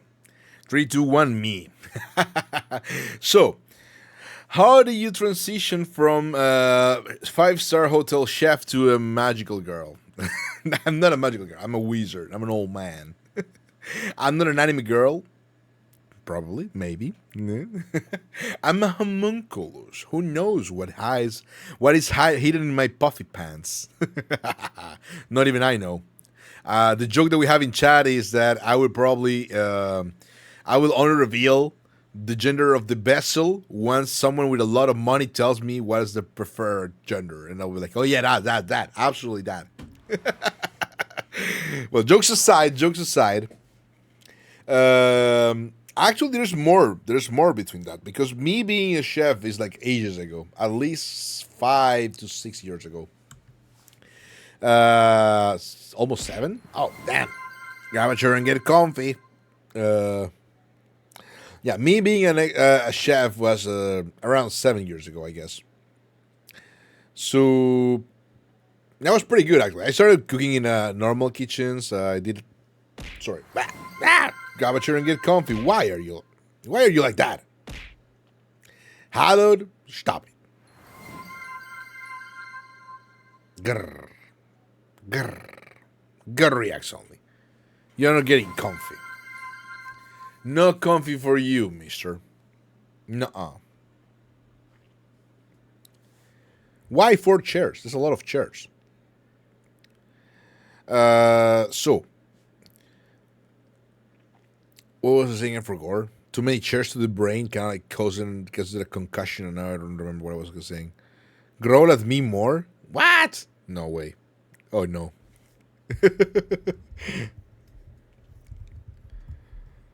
Have I been an experienced professional dominator? Yes. I mean, no. I don't know what you're talking about. Mamma mia, hello. What the hell? What the heck? So, no, well, Mamma Mia indeed. Here we go again, my. How can I resist chat? So, as I was saying, me being an ex-chef was a lot of fun. Don't transform into a fumo. You have too many points. I'm gonna make it like a rule. You get like 1/3 of the points that you get. How dare you transform into a fumo? Unbelievable, disrespectful, utterly oltraggioso. Oh man, shaking my head. So, jokes aside, I am just a corporate person now. I work with a corporate, can't really tell what corporate. We do business, and I hate it. I can't wait to not do it anymore. I really don't like it. But it pays good, pays well, so can afford to be in part-time and still survive. A little bit on a lesser groceries, but it is fine. That way I can dedicate myself to streaming now, which is cool. So yeah, it's different now. I don't really have anything to do with a cool world of haute cuisine, high cuisine. I don't cook anymore. I don't even like cooking at home that much. I do it only because I know that I'm good, and I'm like, man, I gotta have to make this, because if I don't do it myself, it's gonna be not as good, and I'm gonna be very angry about it. So I'm happier if I cook it myself. So yeah, I do like sometimes to cook, but it's kind of like drawing. I hate it until I do it, and then I'm happy I do it. So it's sort of like that. So once again, burgers, blah. Burgers, tall burgers, no. So yeah, 5-star hotel was a good, interesting time of my life. Was fun, very comfy in a certain way. It was differently from everyone else doing drugs before service and normal restaurants, but it was cool. It was cool. So well, depends on what you wanna cook. We can. We were talking about. We were talking before we get to burgers. Big burger. We're talking about soup, creamy soups, vellutata. Learn this word. It's gonna make you sound like a very cool Mr. Worldwide person, like very smexy. Vellutata, great, amazing. Vellutata is basically because it's velvety, it's creamy, and it has no parts in it, no hard parts in it. So it's sort of like that. It's sort of like a way for you to, I would say, enjoy, but it's kind of like it's a texture. It's a texture. The flavors are also nice, and they're always super easy to make. They're always super easy to make. They give you that extra kick. They give you that extra flavor. It depends on what you're using. For example, this is a cream made of peas. Peas? No. Yeah, peas. The problem with peas is that they are very. They have a lot of like I will say fibers. They have like their structure. It's kind of like a lot of hard parts to it. So it's never gonna be like very velvety. It's still gonna be like a rustic, I will say, in texture. It is not my favorite. It's a little bit weird. Venuta di finocchi, that's tasty, but the fennels are very aromatic, and I don't particularly stand them myself. But you can do whatever you want. Fungi, amazing. Very easy to make, very cool. So we're gonna go through fungi, which is cheaper in a way, and then we're gonna also expand into others if we want. So in this case, they're saying misto di funghi. So they're using mushroom mix. So a creamy mushroom soup is interesting because mushrooms have no. Okay, there's two things you have to know about mushrooms. Two very important things. Thing number one, they have no calorie value. They're literally all on the zero almost. And secondarily, they are very bad for your liver in big quantities. So okay, this is kind of like a duality of mushrooms. They are super tasty. I fucking love mushrooms. They have this duality, right? They have this problem. If you eat too much mushroom, you are gonna have a little bit of a liver issue in the long run. If you don't eat enough mushrooms, you will be sad because they're very tasty. So the thing that I can tell you is you can do kind of like a mix of mushrooms. You can do this with, champignon mushroom, which is usually they go to. They're cheap. They're easy to find. They can get them frozen. Oh, I'm back. You can get them frozen. You can get them however you want. Let me just make myself a little bit bigger in here. There you go. Yippee! So originally, what you want to do is you want your mushrooms to be of your taste. The creamy. Okay, the mushroom soup is gonna be a little bit more on the side of. How can I explain it? Earthy notes. It's gonna taste, homey, very nice, very cool. I will say the best the best aromatics you can use in this kind of recipe is thyme, el timo. Again, as we were talking in the other streams, timo, thyme is amazing. It should be more used, more recognized, and kind of like a cool thing. You should use it more often. It is very good, lovely even. So what's going on here, right? You don't have to do all this for the garnish. You don't need to. You can, but you don't need to. The thing that you want to consider is what kind of flavor you like, right? What kind of taste you prefer? Hey, can I ask a question about food? Absolutely. You can ask anything you want. If you don't ask questions, it's just me ranting about things. But if you ask questions, at least it's more fun. At least I'm gonna be ranting about things you want to know. No, my hair is not food, by the way. But in the meantime, as you get your question down, I will say veluta kind of like creamy soups are very good, because you just have to put them in the blender and eat them. You just get that. It's a good way for you to just enjoy a hearty and savory meal. They don't have to be bland and boring. And you can add a little bit of texture by doing your own crostini, which is, toasted bread with a little bit of spice and oil. That's going to be killer. While you're making the soup, cut some stale bread, some old bread that you have in there. Doesn't have to be like, going bad, just kind of like old. Cut it in pieces. Put a little bit of oil on top of this bread, just kind of like a little bit of a sprinkle. Some aromatics like rosemary or oregano, and a little bit of salt, a little bit of pepper, and put them in the oven. Oven until they're super crispy, and then when they're super crispy, you put them on the soup. When two vegans get in an argument, this is called a beef.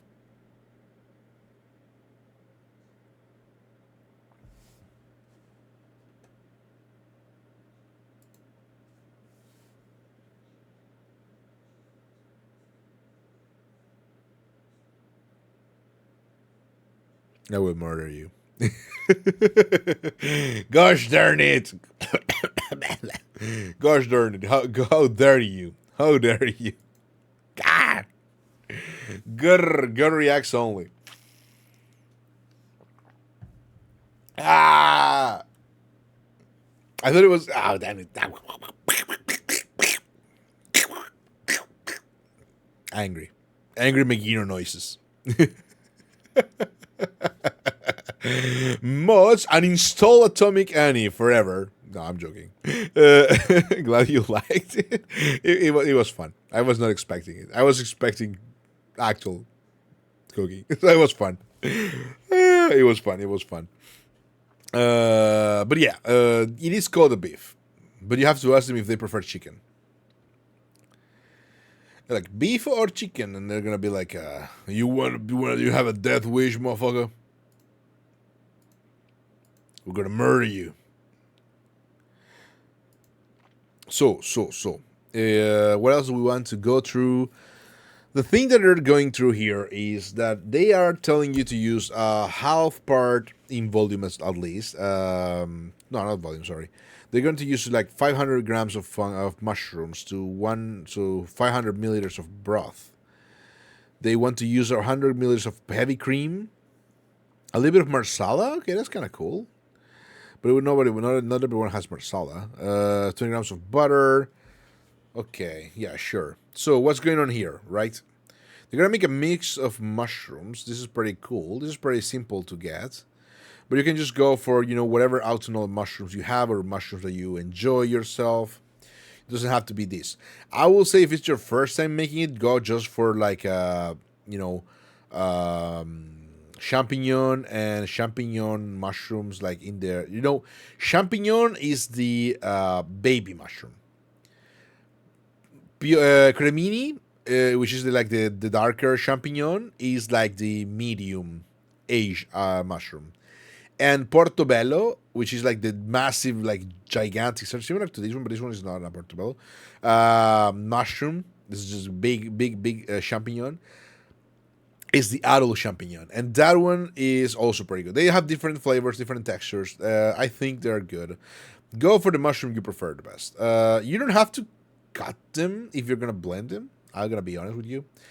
Don't cut them nicely. Cut them like in quarters, whatever. Just cut them in a simple way. Chop them even, whatever. Just kind of like destroy them. It's okay. You're gonna be blending them anyway. They're doing this because they're doing the garnish, which is this part over here. But I don't think you should because it's pointless. And that also defeats the purpose of the dish. You want a dish that is simple. You don't want a dish that looks great all the time. You can make it look great differently, right? You can just kind of like during the cooking of the mushrooms, you can just take two of the mushrooms and keep them on the side, and then put them in later on. You don't have to be cutting them. Destroy them a little bit. Just chop them, to kind of like get the flavors out. Or even worse, I like to say even better, but this is even worse. A nice trick to this is process the mushrooms when raw. And you will be like, what the fuck are you talking about? Are you crazy? Did you lose your mind? And the answer is, yeehaw! Of course I did. But no, no. The point is, what you want to do is, You want to be able to reduce or remove the mushrooms, right? You want to, okay, the more fine a particle is chopped, the more flavor is going to release and the more flavor is going to develop. So if you want your mushroom soup on your mushrooms to leave all the mushroom taste in the broth while cooking, you have two options. Option number one is you cut them like this and you boil them for a long time, for like 20 minutes. That's a lot of time. Option number two is you mince them in the mixer, roast them a little bit more with the oils and the fats and the aromatic spices that you want to use, and then you boil them for around 5 minutes less. 5 to 10 minutes less, depends really, until you get a nice texture you want. So that is a good way for you to have like a very loaded mushroom soup. And you're gonna put in the heavy cream. You're gonna let it roast simmer for a little longer, and they are using a little bit of marsala in it. I don't think it's a bad idea. You can use, it's kind of like a sweet liquor. You can probably put in Jägermeister as well. What the hell? Jägermeister will be cool though, huh? You can make a Jägermeister reduction because it's very herbal and it will clash in a good way with the flavors of the mushrooms. Oh, that's a pretty cool thing. I could do a Jägermeister reduction on top of this thing, huh? That's cool. Okay. I'm sorry. I was thinking. So really, what you can do is just kind of get all the things in there together, blend it together, and there you go. It's easy to serve. Crostini, as I was saying earlier, is just toasted bread. You can serve this with toasted bread. Toasted bread is perfect. Get some stale bread, put it in, cut it in blocks, toast it into the oven. Cubes rather. Small cubes of 1 centimeter will be better, but whatever you want, it's fine. Toss them into the oven, and that is a good way to garnish soup, to garnish stews, to garnish anything, and it gives you a texture break that is very good and tasty, and it's aromatic as well. It's not gonna be just boring. It's gonna be pretty fun. You can taste it. You can almost taste the thing. It's gonna be great. So believe me when I say you can do it. No, burrachuge, that is only for Italians. You cannot have this. You cannot. This is not for you. Nuh-uh. You have to be at least this Italian in order to do it. You cannot do this. Burrachuge, no. Unless you certify as an Italian by giving me 300 euros. Nuh-uh. 300 euros each. Otherwise, no. Sugo available. This one is an interesting recipe that I have made myself a couple times. It is interesting because it's a weird way of making ragu that requires a lot of onions. So you can see for 800 grams of meat, you need 1 kilogram and 200 grams of onions. That's a lot of onions. And you will be wondering, but what the hell? Why is it filled with onions? Actually, this is this is fucking tasty, by the way. This is fucking amazing. The reason why you need so many onions is because you're using you're doing two things in here, right? You're doing two things. The first thing is that people don't know is that onions tenderize meat, right? Onions have proteins that tenderize meat. So using these many onions is guaranteed that the meat is going to be soft and it's going to be, I would say tasty, of course, but it's going to be kind of, like a tender and almost soluble, if you pass me the term. So that is kind of like a way, right? That's kind of like one thing. The other thing is sweet. It's tasty. It's easy. It gives the dish a good depth, a little bit of texture, a nice sweetness that is characteristic to onions and bulbs, and it's gonna give it also a nice fragrant aroma because it's being like super cooked in here. So it's gonna be cooking for hours. It's gonna be like going on there for a long time, for a long, long time. It's a long, long time. So, what else do we have here? As you can see, what they're doing is they're preparing the onions on the side, and they're going to start, doing the classic sofrito, but it's going to be without the onions because you already got the onions. The thing is, they want them to be, they want to be very, very, very thin, very thin.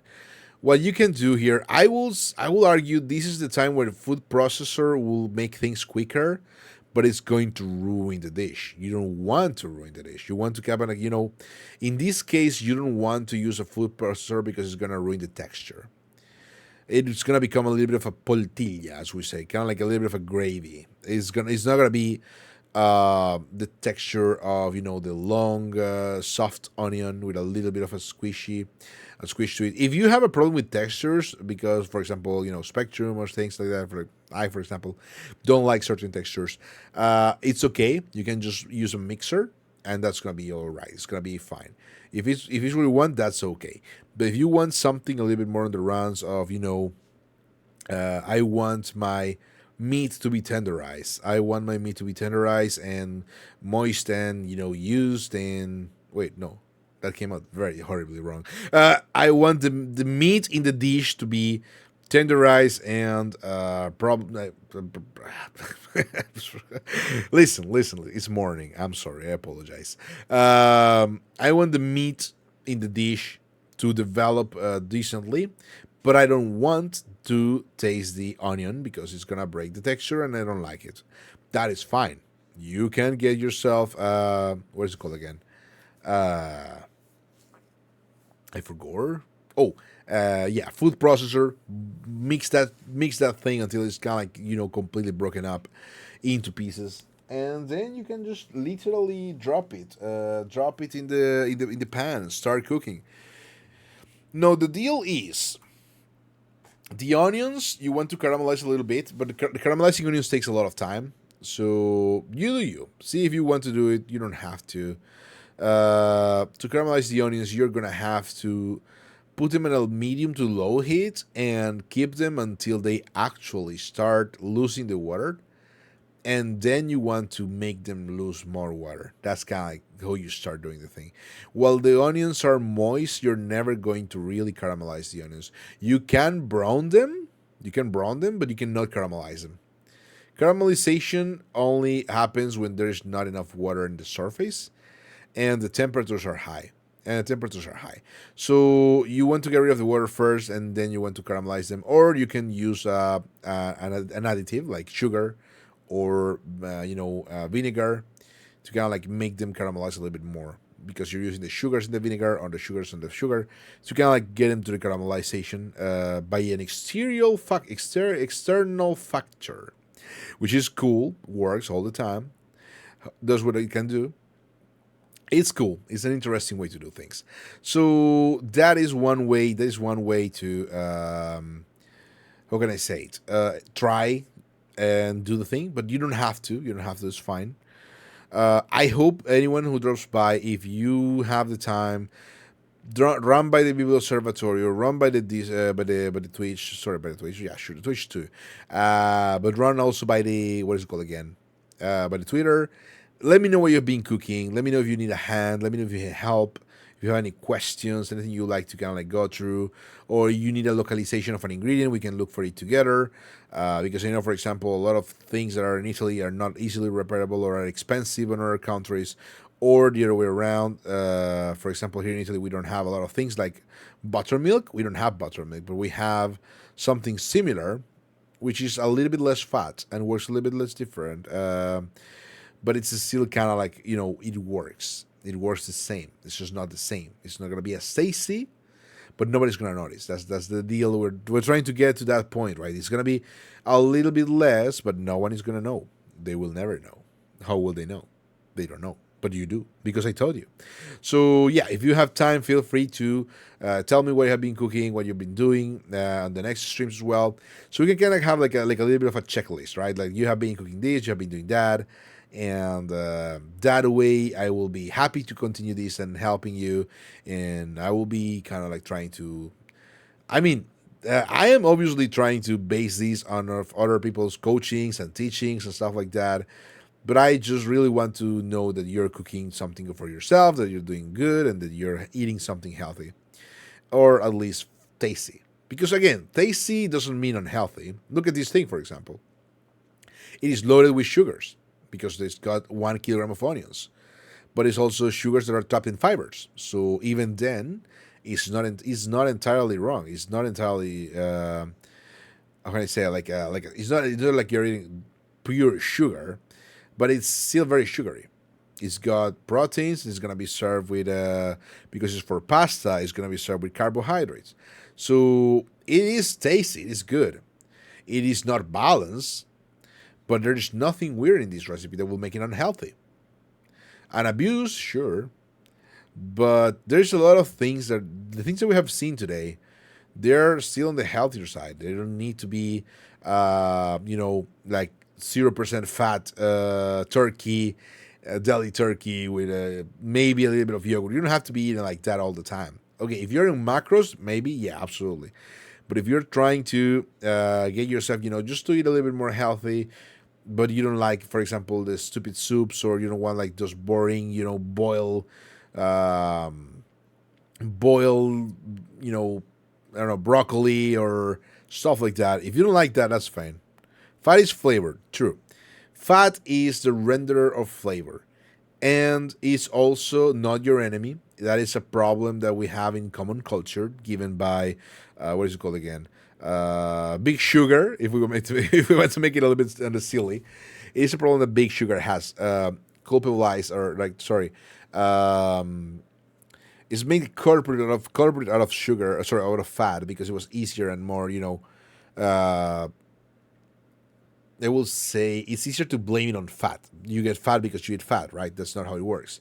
But if you abuse fats, that is one thing. You don't need to, aglio olio peperoncino needs 30 grams of oil for 2 people or 3 people. You don't need to put in 50 to 60 to 1,000 grams of oil. You can put more oil if you want to, but there's going to be an excess. An excess is going to be bad. You don't need to. You don't need to go through reduction, total elimination to achieve a goal. You need regulation, and you need constant. You need, to understand what you're doing. Sure, sugary drinks are tasty, and you don't have to. Obviously, you have to consider if you're gonna say to no to something. You don't have to remove everything from your life entirely. You just have to be sure that you're regulating yourself accordingly. Like you can, for example, here in Italy, right? One pizza is one pizza per person, one pizza per capita. The concept of slices of pizza is not something I can fathom. However, in other parts of the world, pizza is usually cooked in a way that is different. It's also garnished in a way that is different. The toppings are, more heavy or more loaded. So a couple slices of pizza are enough to fill someone. Here in Italy, if you get a slice of pizza, it's because you're having a snack. You're like before dinner or something like that. We have bakeries that sell pizza as a snack, or you can you get pizza pretty much everywhere as a snack. There is parts of Italy like in Naples. In Naples, you can actually get yourself. We call it pizza portafoglio, and it's basically a small pizza that is very thin. It's got usually only tomato, so it's kind of like a marinara, but it sometimes has cheese as well. And it's basically a small pizza that they cook in like 30 seconds. It's super small, so it cooks very fast, and the oven is also very hot. They plissé it in a way like a crepe, and you can eat it while you're walking away. How stereotypical? Well, sometimes some stereotypes are born from a real situation. Doesn't have to be either a good or a bad one. Depends. Sometimes they're born out of a bad situation. Sometimes they're born out of a good situation. Up to you, really. So that said, I would probably argue that it depends on how you regulate yourself and what are you doing. For us, one pizza with not like too many things, just a little bit of toppings and a couple of things, is a dinner, and that is a full dinner for a full grown person. And you usually just drink like a beer with it, or like Coca Cola or whatever. Milk? No. That is for the Swedes. For the Swedes, they drink milk with their food. But yes, as regular, ordinary Swedish mealtime used to say, milk is the food of kings. But yes, basically, you can have a healthier life. Oops. Healthier life, healthier recipes, and not have to exclude yourself from flavor. Use fats in good regulation. Use sugars, like aware of what the sugars you're going working with, and pair with the Alpine's amazing what's it called again, fitness instruction, and my amazing recipes. You can have a wonderful temple of a body. Depends really. You can also be very fat if you just get like to do this all the time and eat this all the time. You can get also very very chubby. But if that's what you want, that's fine. There is nothing wrong with that. Yeah, let me just stretch a little bit. Oh man. Oh Jesus. Oh Christ. Oh man. I'm old. So what's happening in this kind of ragu is a little bit different from the usual. As we were saying, right, you get a lot of onions and that is a lot of sugars, but they're gonna be breaking down as we cook. We're gonna dose. You're gonna want to dose the wine and dose the broth accordingly. You want to keep it boiling, kind of like a risotto we talked about earlier. But you don't want to kind of like put it into a boil. You don't want to be like a soup. You want to be kind of like a stew, right? We're stewing this. So while it's cooking, it's gonna become very very. How can I say it? Like the proteins are denaturating, the things are evolving, and the flavors are changing. At some point you're gonna have like the meat that is literally just falling apart. And at some point it depends. I would say pressure vessel around 20 minutes. Since we're using a lot of onions, this meat is going to become super tender. So 30 minutes from 40 minutes of cooking time is going to give you the desired profile. So this is kind of like something you can leave in there, go get a shower, be chill, let it just cook, put in there some of the liquid, go back to it, check it out, dry yourself, go back to it, check it out, and get dressed, stuff like that. So you can do it while you're doing something else. You can clean the house and do this. This is pretty good because it's a very high protein ragu. It's obviously got a lot of sugar stuff, so there's probably better options, but it's very tasty. I like it. It's super nice. Once you're done, you can actually just divide it in portions. You can freeze them, and you can reuse them whenever you want. You can use them whenever you feel like it, and you got it ready. Just heat up in the pan, put the pasta into it, mix them together, and there you go. That's your thing. You can serve with a little bit of extra cheese on the side because, of course, what would you do otherwise? Are you crazy? Not serving it with a little bit of Grana Padano or Parmigiano Reggiano? So ragus are great because you can prep them. You can prep work and you can put them, as I was saying, in the freezer. You can put them in the fridge, and you can use them anytime. And that's good for people who are very busy. If you're very tired, if you're trying to get into the into the concepts, then yeah, absolutely, it's a good way to kind of like have your own things. But when it comes to things that you want to do, risotto. Okay, risotto. I will teach you eventually. I don't think you're ready for risotto yet. Risotto is particular,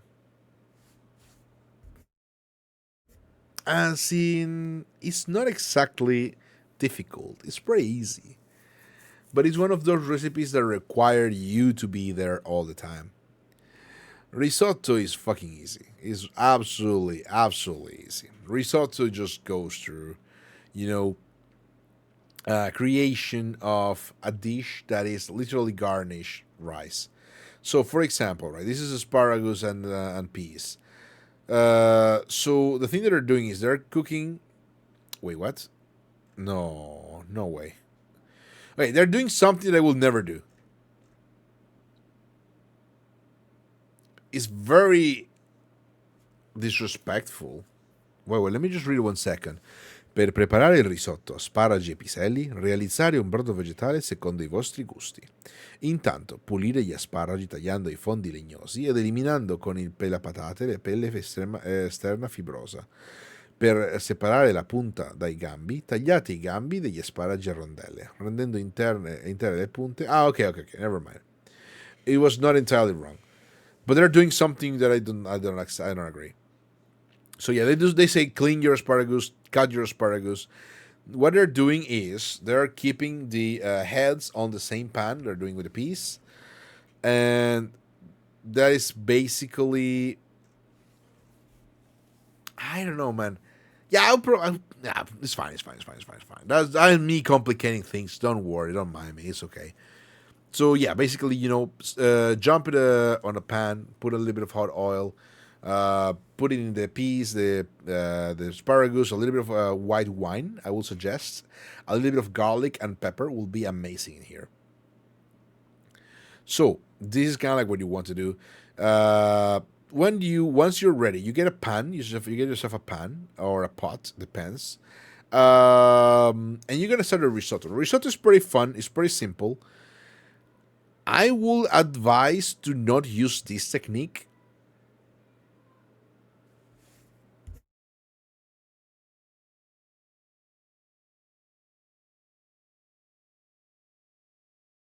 Something weird is going on outside.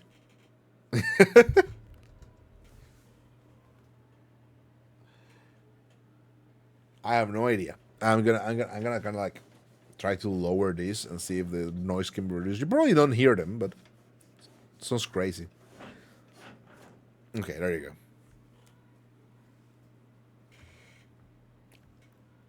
I can still hear the noise. Crazy, huh? Well, hope you can. Hope you don't hear it, but I hear it, and it's driving me crazy. Crazy? I was crazy once. So the risotto, as I was saying, it's a little bit. It's not difficult. You have to just have to pay attention to two things, right? Thing number one is you want to toast your rice. Thing number two is once you start doing the risotto, you are going to be there. You have to be there, and you have to work with the risotto. Risotto is going to be there for you. It's going to be wonderful and tasty, but it requires your attention, sort of like me. Wink. So, jokes aside, instead of doing this, because this is going to result into burnt onion, which is not desirable, you get yourself like half a shallot, sorry, half a shallot, and this shallot you want to keep on the oil. The oil has to be like a very low temperature, so just put it at the minimum possible for your fire, and cover it with a lid for a little bit. What is going on here? What is going on is what we are talking about earlier during the aglio di peperoncino, and also during the other thing that we are talking about, the infusions of water and on fats. So in a way, right, we're learning. I told you some of the more basic things, and we're learning a little bit of how things behave, and now we're sliding into why certain things are better, right? Yeah, what I wanted to give you is the takeaway of the critical thinking of how cooking works, so you can understand why certain times you can do some things and other times you want to do something else.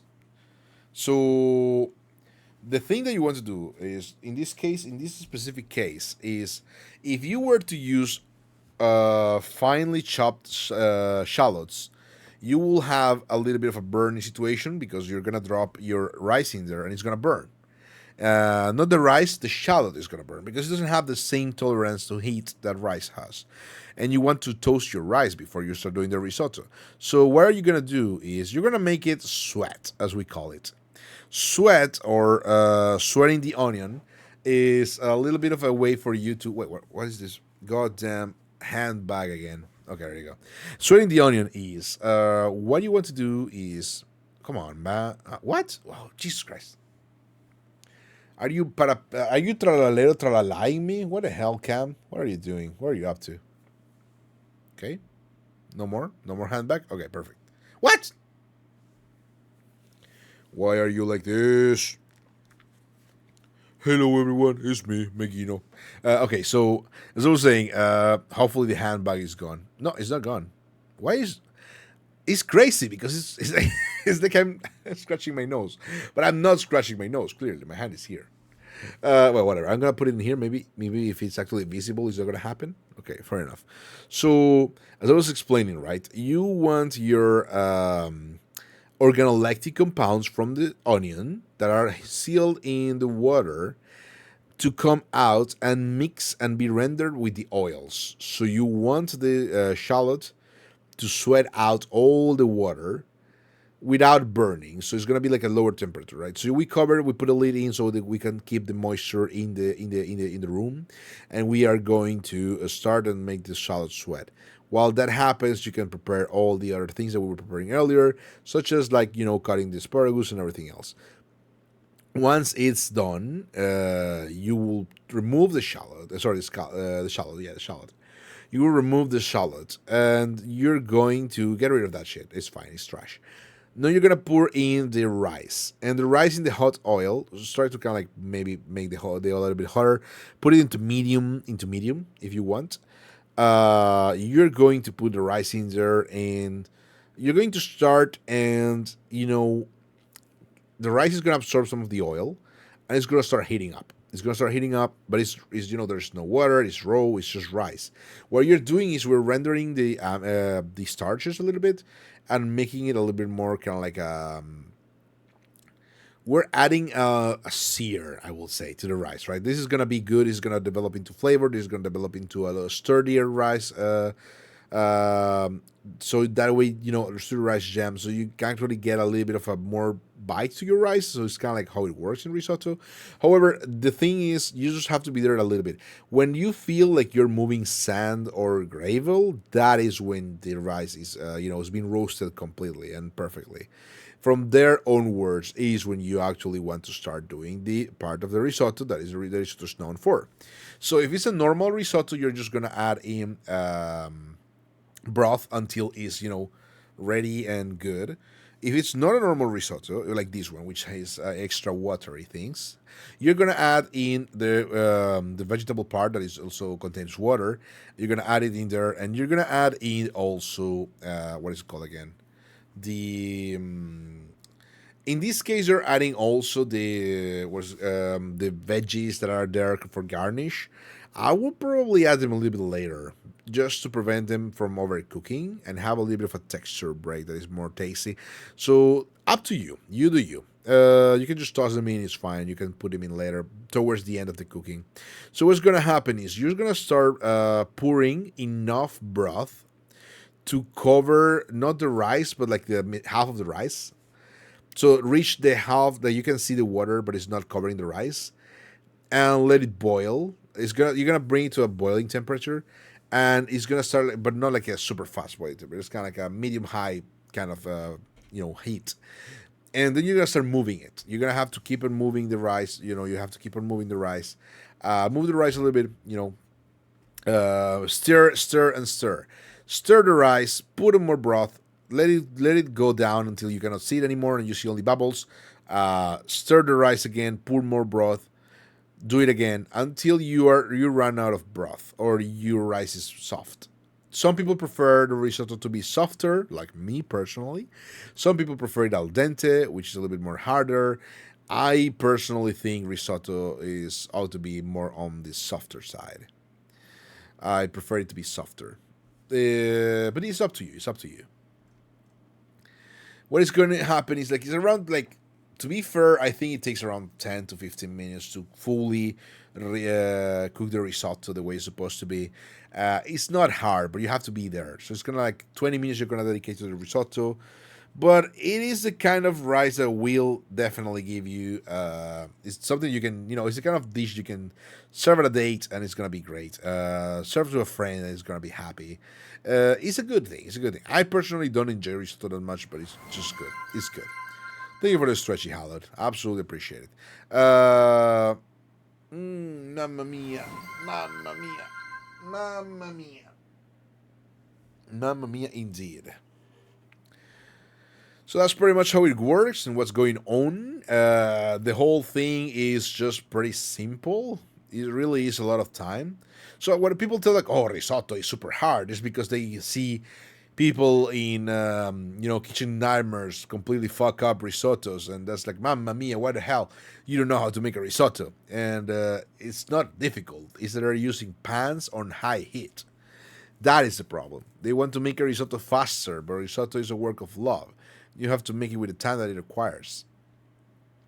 So you don't really just you don't really just faster the risotto. If you're behind in time, you just kind of like have to find a way to not be behind in time. But you're not gonna make a.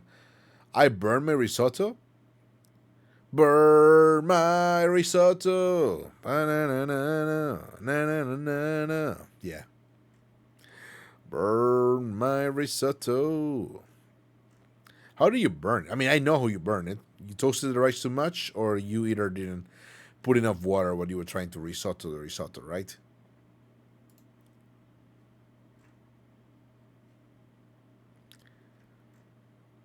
Tell me the truth. Tell me the truth. So, anyway, premium.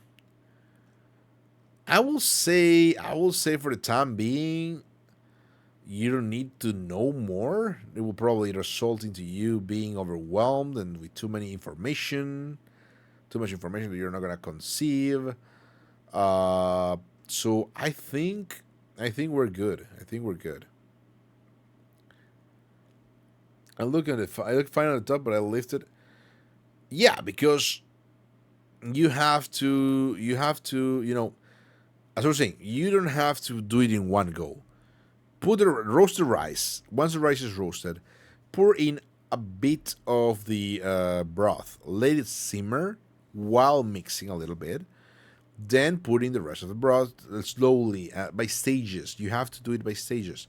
If you put too little broth, then you will notice that there's no bubbling. That's when it's gonna burn. You want the broth to be in there. I hate this ghost hand. Where does it come from? Why do you want ghost hand? Go away. There you go. So that's sort of like the thing, right? Is you want to kind of like you want to have something to fight for, something that to tell you what's going on. So for the risotto, you want to go with all the stages of putting in the broth, making all the moisture go, and but keeping it kind of like creamy. You have to keep it creamy. When you don't see any activity, is because it's too dry. Too dry, put more broth in, like more than normal.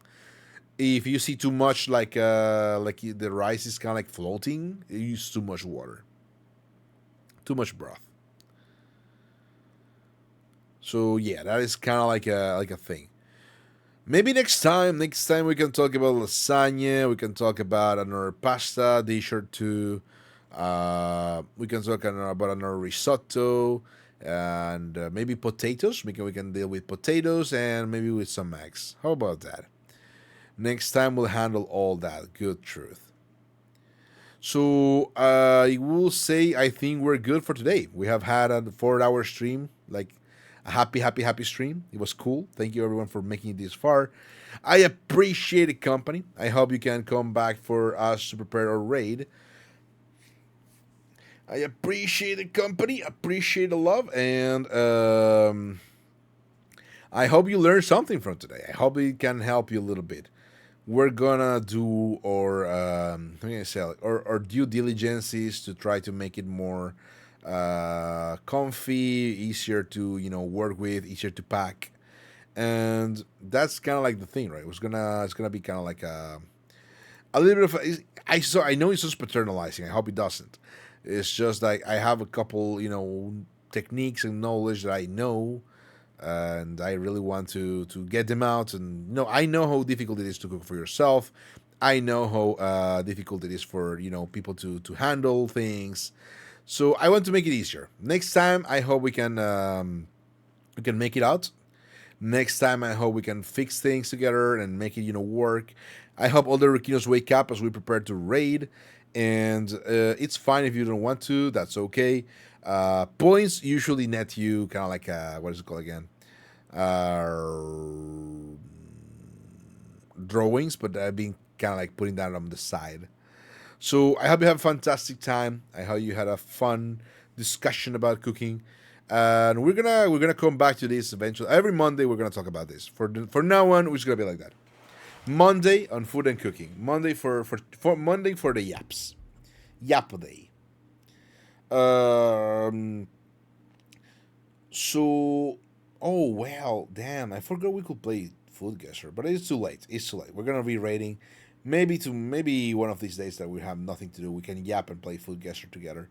So we're gonna drop by Noah Noel. Wish them a happy birthday. Have a good one. Have a good one. See you tomorrow at the same time. Unfortunate, but we'll see how it goes. We'll see. We'll experiment a little bit. Bye bye bye bye bye bye bye bye bye bye bye bye bye bye bye bye. Mata goodbye.